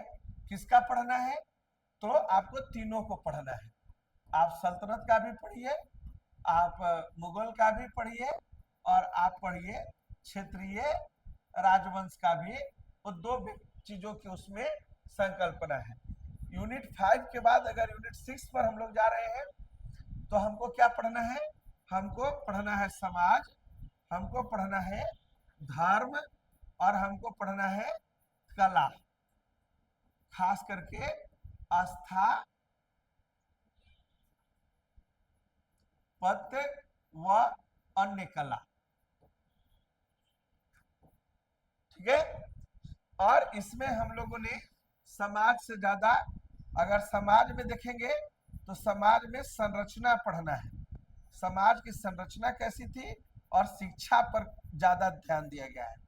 धर्म पर जाइएगा तो दो चीजें आएंगी, मुसलमानों के पॉइंट से सूफी और हिंदुओं के पॉइंट से भक्ति। और स्थापत्य कला में जाइएगा, ठीक है, तो इसमें सबसे ज्यादा निर्माण है, भवन निर्माण को पढ़ने का जरूरत है। और उसके बाद जो सबसे ज्यादा इनका फेमस है वो चित्र कला है।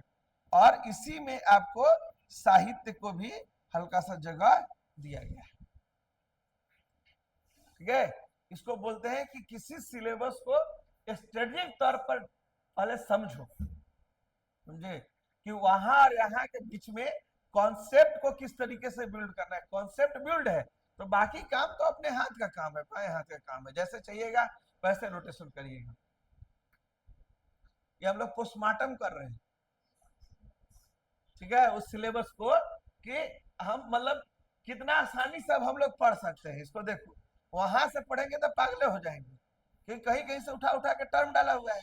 ओवरऑल इसको प्रशासन और अर्थव्यवस्था पर केंद्रित है। अब अर्थव्यवस्था में कृषि भी आता है, उद्योग भी आता है, व्यापार भी आता है, तीनों आता है, तीनों चीजों का ही डिटेल वहां पर लिखा गया है। अब इसके पहले कि हम आगे जाए, आपको फिर से कहां लेकर के चलेंगे जी? यहां लेकर के चलेंगे, ताकि आप मॉडर्न के दुनिया में घुस सकें। मॉडर्न की दुनिया में अगर हम लोग जा रहे हैं तो हमारा स्टार्टिंग कहां से हो रहा है? यूनिट 7। यूनिट 7 में भी पहला बात यही चालू होगा कि हमें आधुनिक भारत इतिहास जानने के सोर्स कहां से मिलते हैं। अभिलेख से मिलते हैं, किसी का जीवन चरित्र से मिलता है, या कोई समाचार पत्र से मिलता है, या उस काल का कोई एविडेंस मौजूद है, या साहित्य से, या चित्रकारी से, या भवन से, या उस काल के सिक्के से। फिर भारत में ब्रिटिश सत्ता का उत्थान कैसे हुआ? तो जब भारत में अंग्रेज लोग आए तो अंग्रेज से पहले पुर्तगाली आए, बाद में डच, फ्रांसीसी और ब्रिटिश आए। ठीक है। इन चारों के बीच में क्या हुआ? संघर्ष हुआ। और इन चारों के संघर्ष में ब्रिटिश पुर्तगाली को भारत से बाहर डच निकाल दिए, डच को भारत से बाहर ब्रिटिश निकाल दिए, और लास्ट में ब्रिटिश और फ्रांसीसी के बीच कर्नाटका का युद्ध हुआ, और उसके बाद फ्रांसीसी भी सिमट गए, तो ब्रिटिश रहे। भारत में ब्रिटिश आधिपत्य क्षेत्र की स्थापना, तो इसमें हम लोग यही पढ़ते हैं कि कैसे अंग्रेजों ने मैसूर, हैदर अली और टीपू सुल्तान के क्षेत्र को जीता, फिर कैसे अंग्रेजों ने सिख राज्य को जीता, फिर अंग्रेजों ने कैसे मराठा राज्य को जीता, फिर इन लोगों ने कैसे बंगाल को जीता, फिर इन लोगों ने कैसे दिल्ली पर कब्जा किया। तो ये पूरा इतिहास इनका विजय विक्ट्री का इतिहास, ये दोनों यूनिट 7 में ही है। ठीक है। अब आते हैं यूनिट 7 में और क्या है। तो एक तो बात वही हो गई जो हम लोग लिख रहे थे कि बंगाल से कैसा रिलेशन था, अवध से, हैदराबाद से, मैसूर से, कर्नाटक से, पंजाब से। अब इस रिलेशन का रिजल्ट भी इसी में है जी। 1857 का विद्रोह, कारण, प्रकृति एवं प्रभाव। कंपनी के अधीन केंद्रीय एवं प्रांतीय ढांचे का निर्माण कैसे किया गया, ये भी पढ़ना है। कंपनी के शासन काल में सर्वोच्च सत्ता, civil service, judiciary system, police का विकास, सेना का विकास, राजा राजवाड़ों के साथ उनकी नीति, स्थानीय गवर्नमेंट, संवैधानिक परिवर्तन, सब आ गया। मतलब सोचो 1935 में पहुंचा दिया, पॉलिसी तक लेते जाते जाते तक। ठीक है। मतलब कुल मिला जुला करके इसमें जितनी बातें दी गई उतना घबराना नहीं है। इसमें एक टॉपिक है कि भारत में संवैधानिक विकास कैसे हुआ, कंपनी प्रशासन का डेवलपमेंट कैसे हुआ, ठीक है, भारत की विजय कैसे हुई, यूरोपीय कंपनियों को निकाला कैसे गया, यही इस यूनिट का मूल विषय है। ठीक ना? ठीक है। और स्रोत। अब इसके बाद आ जाओ यूनिट 8। ठीक है, तो इसमें हम लोग देख रहे हैं कि अंग्रेजों ने कैसे भारत में औपनिवेशिक अर्थव्यवस्था लाई, कैसे व्यापार किया, कृषि को कैसे विस्तारीकरण की, कृषि का कैसे वाणिज्यकरण किया, भूमि अधिकार में कैसे बदलाव किया, गांव कैसे ऋण के दलदल में चले गए, सिंचाई और नहर के लिए क्या किया, कैसे भारतीय उद्योगों का पतन हो गया, बड़े बड़े शहरों का पतन हो गया, विश्व युद्ध ने अर्थव्यवस्था को आगे बढ़ाने में किस प्रकार का रोल किया। मतलब इकाई 3 में अभी जो तीनों लाइन पड़े वो ना इकोनॉमी है। क्या है? ये इकोनॉमी है। ब्रिटिश औद्योगिक नीति, कैसे उस काल में आधुनिक उद्योग का जन्म हुआ, लेबर कानून बनाए गए, मजदूर संघ आंदोलन हुआ, बैंकिंग का विकास कैसे हुआ, रेलवे, सड़क, परिवहन, संचार, डाक सेवा का विकास कैसे हुआ, आधुनिक शहर कैसे बसाए गए, अकाल कैसे पड़ी, महामारी कैसे फैली, महामारी से निपटने के लिए सरकार ने पॉलिसी क्या लाई, जनजाति और किसान आंदोलन किस प्रकार से हुए, संक्रमण काल में भारतीय समाज ईसाई के संपर्क में कैसे आया, मतलब पुनर्जागरण कैसे हुआ, नई शिक्षा नीति अंग्रेजों ने कैसे लाया, फिर भारतीय पुनर्जागरण, स्त्रियों से संबंधित मुद्दे कौन कौन से सुधार हुए, प्रिंटिंग प्रेस का विकास कैसे हुआ, भारतीय भाषाओं का आधुनिकरण कैसे किया गया। ये यूनिट 2 में है। अगला वाला क्लियर है कि देश में राष्ट्रीय आंदोलन है। राष्ट्रीय आंदोलन में कांग्रेस के अंडर में चलाया गया आंदोलन, राष्ट्रवादी आंदोलनकारी, दूसरा गांधी के नेतृत्व में चलाया गया आंदोलन, और तीसरा सुभाष चंद्र बोस के नेतृत्व में चलाया गया आंदोलन। ठीक है, वामपंथी आंदोलन जो आप कभी समझा नहीं रहे थे। ठीक है, दलित वर्ग आंदोलन जो अंबेडकर के नेतृत्व में चल रहा था, सांप्रदायिक राजनीति जो मुस्लिम लीग चला रही थी, फिर स्वतंत्रता और विभाजन कैसे तय हुआ, फिर आजादी के बाद भारत कैसे राजवाड़ों को भारत में शामिल की, अंबेडकर ने कैसे संविधान का निर्माण किया, संविधान की विशेषता क्या है, नई शिक्षा नीति जो राधा कृष्णन लेकर के आए वो क्या थी, भारत सरकार ने आर्थिक विकास के लिए कौन से इशू एड्रेस किए, राज्यों का पुनर्गठन कैसे हुआ, विदेश नीति में पंसिल थ्योरी कैसे लाई गई, आपातकाल इंदिरा गांधी क्या है, आपातकाल, उदारीकरण, निजीकरण, वैश्वीकरण, मनमोहन सिंह। पहुंच गया ना सर? ठीक है, मतलब आप समझिए कि अब इस यूनिट को हम थोड़ा सा इधर लिख दे रहे हैं तो आपको समझने में ज्यादा सुविधा हो सकती है। देखो, अगर आधुनिक काल के हिस्ट्री में हम लोग प्रवेश कर रहे हैं तो आधुनिक काल में भी कितने यूनिट मिले हैं जी? 3 मिले हुए हैं ना। तो आधुनिक काल को जो 3 यूनिट मिले, उस यूनिट में पहला यूनिट जो यूनिट 1 है वो क्या कह रहा है? ठीक है, तो यूनिट 1 में हम लोग को पढ़ना है मुगल साम्राज्य का पतन कैसे हुआ। इसके बाद हम लोग पढ़ेंगे यूरोपीय कंपनी का आगमन कैसे हुआ। फिर इसी में हम लोग पढ़ेंगे, ठीक है, कि अंग्रेजी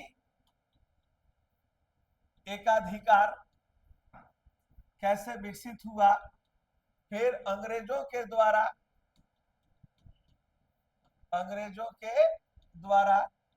भारत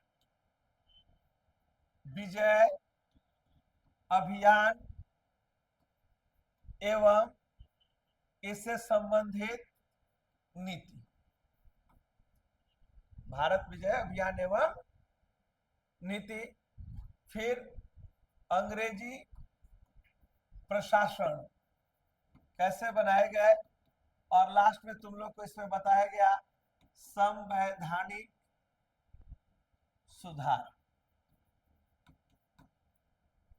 ठीक ना?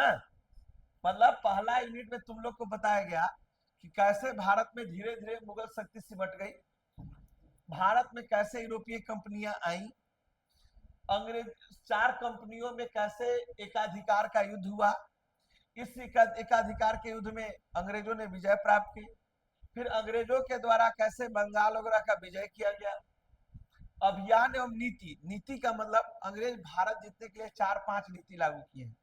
नीति नंबर 1 सहायक संधि की नीति, वेलेजली। नीति नंबर 2 विलय की नीति, डलहौजी। नीति नंबर 3 परमोच्च सत्ता की नीति, लॉर्ड हार्डिंग उसको लेकर के आया था, ठीक है। नीति नंबर 4, ठीक है, उसको बोलते हैं, हाँ, उसको कह सकते हो अधीनस्थ पार्थक्य की नीति एक थी, ठीक है। तो सारे पॉलिसी से पढ़ने। फिर अंग्रेजों ने भारत में कैसे central administration, state administration, financial administration, judicial administration का डेवलपमेंट किया और भारत में कैसे संवैधानिक सुधार को लागू किया। देखो जब ही तुम लोग जाओगे कि हम यूनिट 2 में पढ़ने के लिए जाए, तो यूनिट 2 में आने पर कंप्लीट बात ध्यान से सुना होगा, तो वहां हमको क्या पढ़ना है, ठीक है। 2 चीजों पर ए है, एक को हम लोग कहते हैं अर्थव्यवस्था, दूसरे को हम लोग कहते हैं पुनर्जागरण, और तीसरे को हम बोलते हैं ब्रिटिश काल में शिक्षा एवं प्रेस का विकास, ठीक है। ये 3 चीजें उसमें शामिल हैं। अब अर्थव्यवस्था में, ठीक है, उद्योग, तो उद्योग में 2 चीजें हैं, उद्योग भारत का समाप्त कैसे हुआ और आधुनिक उद्योग का जन्म कैसे हुआ। कृषि, भारतीय कृषि को किस प्रकार लगान सिस्टम ला करके चौपट किया गया, और जब अकाल आने लगे तो नहर वगैरह ला करके कैसे उसको बचाया गया। तो उद्योग है, कृषि है, भारत कैसे इंटरनेशनल ट्रेड से जुड़ा, विश्व व्यापार से भारतीय अर्थव्यवस्था को किस प्रकार से जोड़ा गया, और तब इसमें आता है कि किस प्रकार से इसका शोषण हुआ और इसके खिलाफ किस प्रकार से भारत में विद्रोह हुए। समझ गए बात को, शोषण और शोषण के बाद विद्रोह हुए। पुनर्जागरण, तो पुनर्जागरण में व्यक्ति महत्वपूर्ण है, लेकिन देखिएगा सबसे ज्यादा लिखा हुआ है स्त्री विमर्श, ठीक है, एवं दलित विमर्श। वो केंद्र में रह करके कैसे पुनर्जागरण आंदोलन चलाया गया, और सबसे बड़ा विषय जो हाईलाइट किया गया है वो धर्मांतरण है, कि कैसे क्रिश्चियनों ने लोगों के धर्मांतरण को आगे बढ़ाया। शिक्षा एवं प्रेस, ठीक है, तो शिक्षा का मतलब है कि आधुनिक शिक्षा, शिक्षा, और प्रेस का मतलब है कि प्रेस की भूमिका आजादी में क्या है। ये टॉपिक आपको यूनिट नेक्स्ट में पढ़ने हैं, ठीक है। और जब भी आप यूनिट 3 में जाते हो तो आपको 2 चीजें पढ़नी है। पहला, भारत का स्वाधीनता आंदोलन जो अलग अलग रास्तों से होकर के चल रहा है, पहला चीज। और दूसरा, आजादी के बाद, आजादी बाद भारत का, भारत की नीति कहां कहां, ठीक है। तो खास करके इसमें विदेश नीति, आर्थिक नीति, ठीक है, ये 2 को केंद्र में रखा गया है, ठीक है। तो इस प्रकार अगर तुम लोग इस टॉपिक को अगर समझने में कामयाब रहते हो तो यूनिट 1 हमारा एकदम क्लियर है, जिसमें हम लोग चर्चा करेंगे इतनी सारी बातों का, ठीक है। और ठीक है, यूनिट 2 में जाएंगे तो 2 बात पर बात करेगा, 2 क्या 3 टॉपिक है इसमें। कौन कौन से टॉपिक है जी? एक हो गया शिक्षा, ठीक है, और दूसरा हो गया प्रेस, पुनर्जागरण और अर्थव्यवस्था, और जो यूनिट 3 है ए स्वाधीनता आंदोलन और आजादी के बाद 1991 तक का जो प्रक्रिया है उसका, ठीक ना। अब हम लास्ट में जो इसका अंतिम यूनिट है उस पर आपको चर्चा कर देते हैं, ठीक है। देखिए अंतिम यूनिट क्या कहता है, ये एक ऐसा यूनिट होगा जी जो अक्सर आप लोग पढ़ाई लिखाई में शामिल नहीं करते, चाहे नहीं होता। पहला हिस्टोरिकल मेथड, शोध का काम कैसे होना चाहिए, और इतिहास लेखन में क्या क्या सावधानियां बरतनी चाहिए। पहला, इतिहास का विषय, विस्तार, सीमा एवं महत्व। इतिहास क्यों पढ़ना चाहिए, इतिहास को विषय के रूप में मान्यता कैसे मिली, इतिहास का विस्तार। अब देखो दर्शन शास्त्र भी इतिहास में शामिल है, समाज शास्त्र भी इतिहास में आता है, राजनीति शास्त्र के पाठ भी इतिहास में है।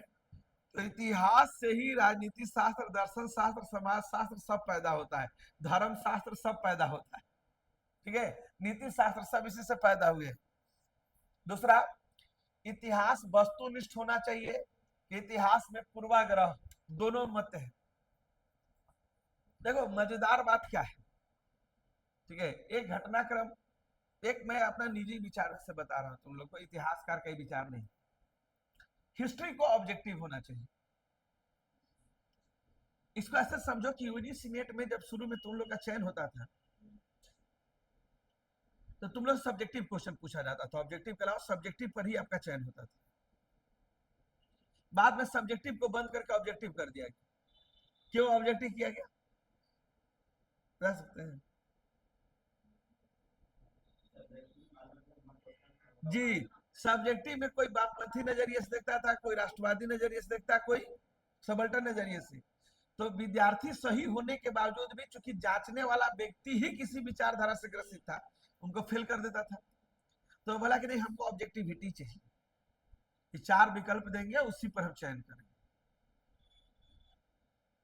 जबकि नियम के अनुसार कभी भी नेट और जेट का एग्जाम ऑब्जेक्टिव होना ही नहीं चाहिए, ये सब्जेक्टिव होना चाहिए। क्योंकि विद्यार्थी आगे चल करके शोध करना है, तो उसको किताब न लिखना है, तो लिखने का तो कोई लूरे लक्षण हम लोग चेक नहीं की और उस पर डिग्री दे दिए। तो कम से कम इस परीक्षा के लिए मेंस राइटिंग करवाई। लेकिन सर इसका मतलब इतिहास में लोग बोल रहे हैं कि वस्तुनिष्ठ रहिए, जो है वो लिख दीजिए, अब व्याख्या।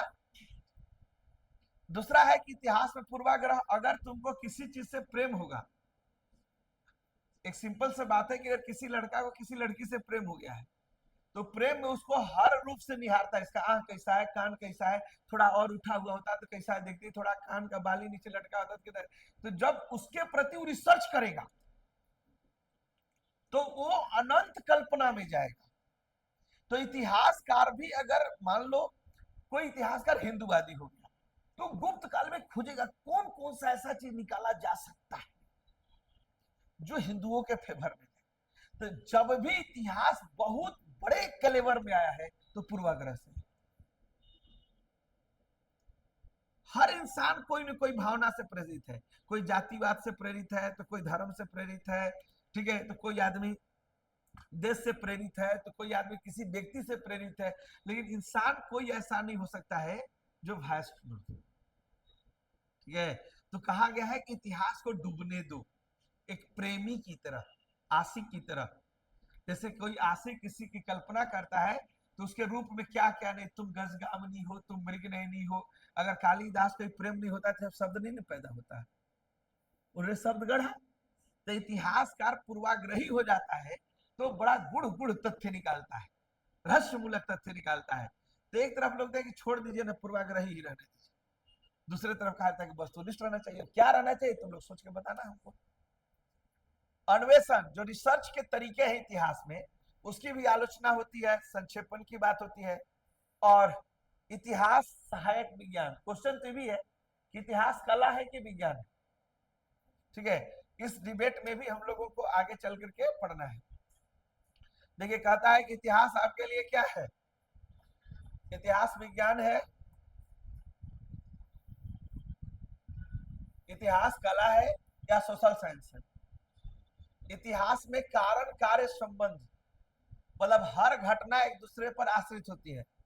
अंग्रेज अगर लगान बंदोबस्त नहीं लाते, भारत में अकाल नहीं पड़ता, तो 1857 का विद्रोह, अगर 1857 का विद्रोह नहीं होता तो कांग्रेस की उत्पत्ति, अगर कांग्रेस की उत्पत्ति नहीं होती तो भारत आजाद नहीं होता। ठीक है, तो इतिहास में इस थ्योरी का क्या महत्व है? क्षेत्रीय इतिहास, राष्ट्रीय इतिहास तो सब कोई पढ़ता है, लेकिन अभी का दौर क्षेत्रीय इतिहास है। जिससे भी आप लोग सोचिएगा तो आप झारखंड के विद्यार्थी हैं, है ना, झारखंडी हैं, तो अभी आप लोग से हम लोग पूछेंगे कि 1857 के विद्रोह में झारखंड का क्या योगदान है। आप एकदम टप टप नाम बताइएगा, पलामू में नीलांबर पीताम्बर, सेमू में अर्जुन सिंह, रांची में पांडे गणपत राय, ठीक है, तुमराव, ठीक है, नादिर अली, बोलिए कि नहीं बोलिएगा। लेकिन राष्ट्रीय पटल पर किसी का नाम है? जितना नाम बताए, कभी भी भारत के 1857 के विद्रोह में बताते हैं। तो क्षेत्रीय इतिहास लिखा जाना चाहिए। इसका क्या महत्व है बताना होगा। इतिहास की आधुनिक प्रवृत्ति क्या है? ठीक है, इसको ऐसे समझना है कि हिस्टोरियंस में भी नया नया आइडिया आता है। अभी लेटेस्ट आइडिया है सबल्टर्न, सॉरी, कैम्ब्रिज हिस्टोरी लेखन। उन लोग बोलते हैं कि अंग्रेजों को इतना गाली मत दो भारतीयों, क्यों तुम लोग इतना नफरत नजर से देखते हो? अरे सोचो कि दुनिया में हम लोगों ने तुमको बहुत कुछ दिया है, हम नहीं आते तो तुम भारत को भारत नहीं बना पाते। हम अगर नहीं आते, तुम्हारे घर में रेलवे नहीं दिए होते तो विश्व का सबसे बड़ा सेकेंड लार्जेस्ट रेलवे लाइन आपके पास है, नहीं हो पाता एशिया का। अगर हम डाक प्रणाली नहीं दिए होते तो इतना बड़ा डाक सिस्टम, वर्ल्ड का सबसे बड़ा लार्जेस्ट डाक सिस्टम नहीं होता। अरे हमने आपको दुनिया का हर मॉडर्न चीज सिखाया, आधुनिक शिक्षा दी, हमने लोकतंत्र लेकर के आया भारत में, हमने संविधान बनाने आपको सिखाया, इतना कुछ किया। तो थोड़ा प्यार मोहब्बत से बात करो। खाली एक बात बताते रहते हो, शोषण किया, शोषण किया, शोषण किया, शोषण किया। ठीक है, हम कुछ दिए, आधुनिक प्रिंटिंग प्रेस दिए आपको। अरे कुछ क्रिया में सीखे और आप लोग कुछ प्रतिक्रिया में सीखे, लेकिन दिए तो हम ही ना। तो थोड़ा हम लोग के प्रति भी अच्छा भाव रखिए। ठीक है, इतिहास में प्राक्कलन मतलब कल्पना की क्या चीजें हैं, आंकड़ों का संग्रह कहां से करना चाहिए, प्राइमरी सोर्स किसे कहते हैं, सेकेंडरी सोर्स किसे कहते हैं, मूल सोर्स किसे कहते हैं। प्राइमरी सोर्स का मतलब देखो, जैसे अभी बिपिन चंद्रा ने जो इतिहास लिखा, ये सेकेंडरी सोर्स है, समझ गया। क्योंकि बिपिन चंद्रा को कोई बात लिखना पड़ा है तो लिख रहे ना, कि वेलेजली ने अपनी डायरी में लिखा था, तो आप कहां से मैटर लिए? वेलेजली की डायरी से लिए। तो जो वेलेजली का डायरी है वो प्राइमरी सोर्स है, लेकिन जो बिपिन चंद्रा का इतिहास है, बीएल ग्रोवर का इतिहास है, जितना हरिश्चंद्र वर्मा, इरफान हबीब का इतिहास, ये सब सेकेंडरी सोर्स है। लेकिन अबुल फजल ने जो अकबरनामा लिखा वो प्राइमरी सोर्स है। फुतुहात फिरोज शाही प्राइमरी सोर्स है। ठीक है, तो इस नजरिए से देखना है चीजों को, प्राइमरी और सेकेंडरी सोर्स। वर्तमान भारतीय इतिहास लेखन क्या चल रहा है, इतिहास में विषय का चयन कैसे करें, ये सब चीजें हैं। साहित्य का चोरी क्या कहलाता है, बौद्धिक बेईमानी किसे कहते हैं, इंटेलेक्चुअल डिसऑनेस्ट। ठीक है, जैसे अभी तुम्हारा यूट्यूब पर बौद्धिक इतिहास का चोरी हो रहा है। यूट्यूब अपने आप एक यूनिवर्सिटी हो गया है, और जो आदमी यूट्यूब यूनिवर्सिटी से पढ़ रहा है वो पगला जा रहा है। उसको ये नहीं मिल रहा है कि जवाहरलाल नेहरू ने कहां कहां भाषण दिया, खाली यही मिल रहा है कि कहां कहां गए, किससे किससे उनके इलीगल रिलेशन रहे थे, उनके जीवन में कितनी बीवियां आई थी, वैसे ही महान नहीं बने थे। उनको महान बनाने के लिए केवल कमला नेहरू नहीं है, उनके साथ साथ उनके जीवन में एडवीना भी आई थी। ठीक है, तो इस तरह की चीजें जो इतिहास में परोसी जा रही हैं, इस पर भी चर्चा करना है। ऐतिहासिक लेखन का प्रारंभ, यूनानी रोमन गिरजाघर संबंधी इतिहास लेखन, पुनर्जागरण का इस पर प्रभाव, इतिहास लेखन के पॉजिटिव एवं निगेटिव इंपैक्ट। जैसे देखो, हम लोग पाकिस्तान के प्रति नफरत कर रहे हैं, तो क्यों कर रहे हैं? पाकिस्तान के प्रति अगर हम लोग नफरत कर रहे हैं तो उसका रीजन क्या हो सकता है? इतिहास। ठीक है, तो भारत पाकिस्तान टकराव अगर इतिहास नहीं होता तो दोनों इतने बड़े दुश्मन भी, तो इतिहास लंबे समय तक लड़ने सिखाता है, नेगेटिव इंपैक्ट नहीं है। हम लोग भूल जाते हैं चाइना को, लेकिन 1962 का इतिहास लिखा हुआ है कि धोखा दिया था, ये आदमी पर विश्वास नहीं करना है। ठीक है, तो इतिहास के पॉजिटिव और निगेटिव तत्व क्या है, इतिहास का मार्क्सवादी दर्शन क्या है। ठीक है, इतिहास में सबसे लास्ट में एक विचार चल रहा है टर्नबी का, उत्तर आधुनिकतावाद क्या है। इसी में आगे चल करके एक व्यक्ति पैदा होंगे, फ्रांसिस फुकुयामा, जो लिखेंगे द एंड ऑफ हिस्ट्री, इतिहास का अंत हो चुका है। ठीक है। तो इतिहास का उत्तर आधुनिकवादी दर्शन क्या है, ये सब एक दिन में तो खत्म होगा नहीं, लेकिन ये आपका कंप्लीट सिलेबस है। मॉडर्न हिस्ट्री का 3 वॉल्यूम और यूनिट 1 और यूनिट लास्ट और संकल्पना, ये सारी चीजों को समेटो। कल से इसको हम लोग 1 बाय 1 करके लेक्चर में शामिल करते हैं और आगे बढ़ाते हैं। चलिए आज के लिए है?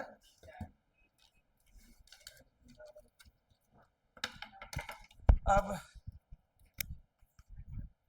जो ठंडा गर्म हो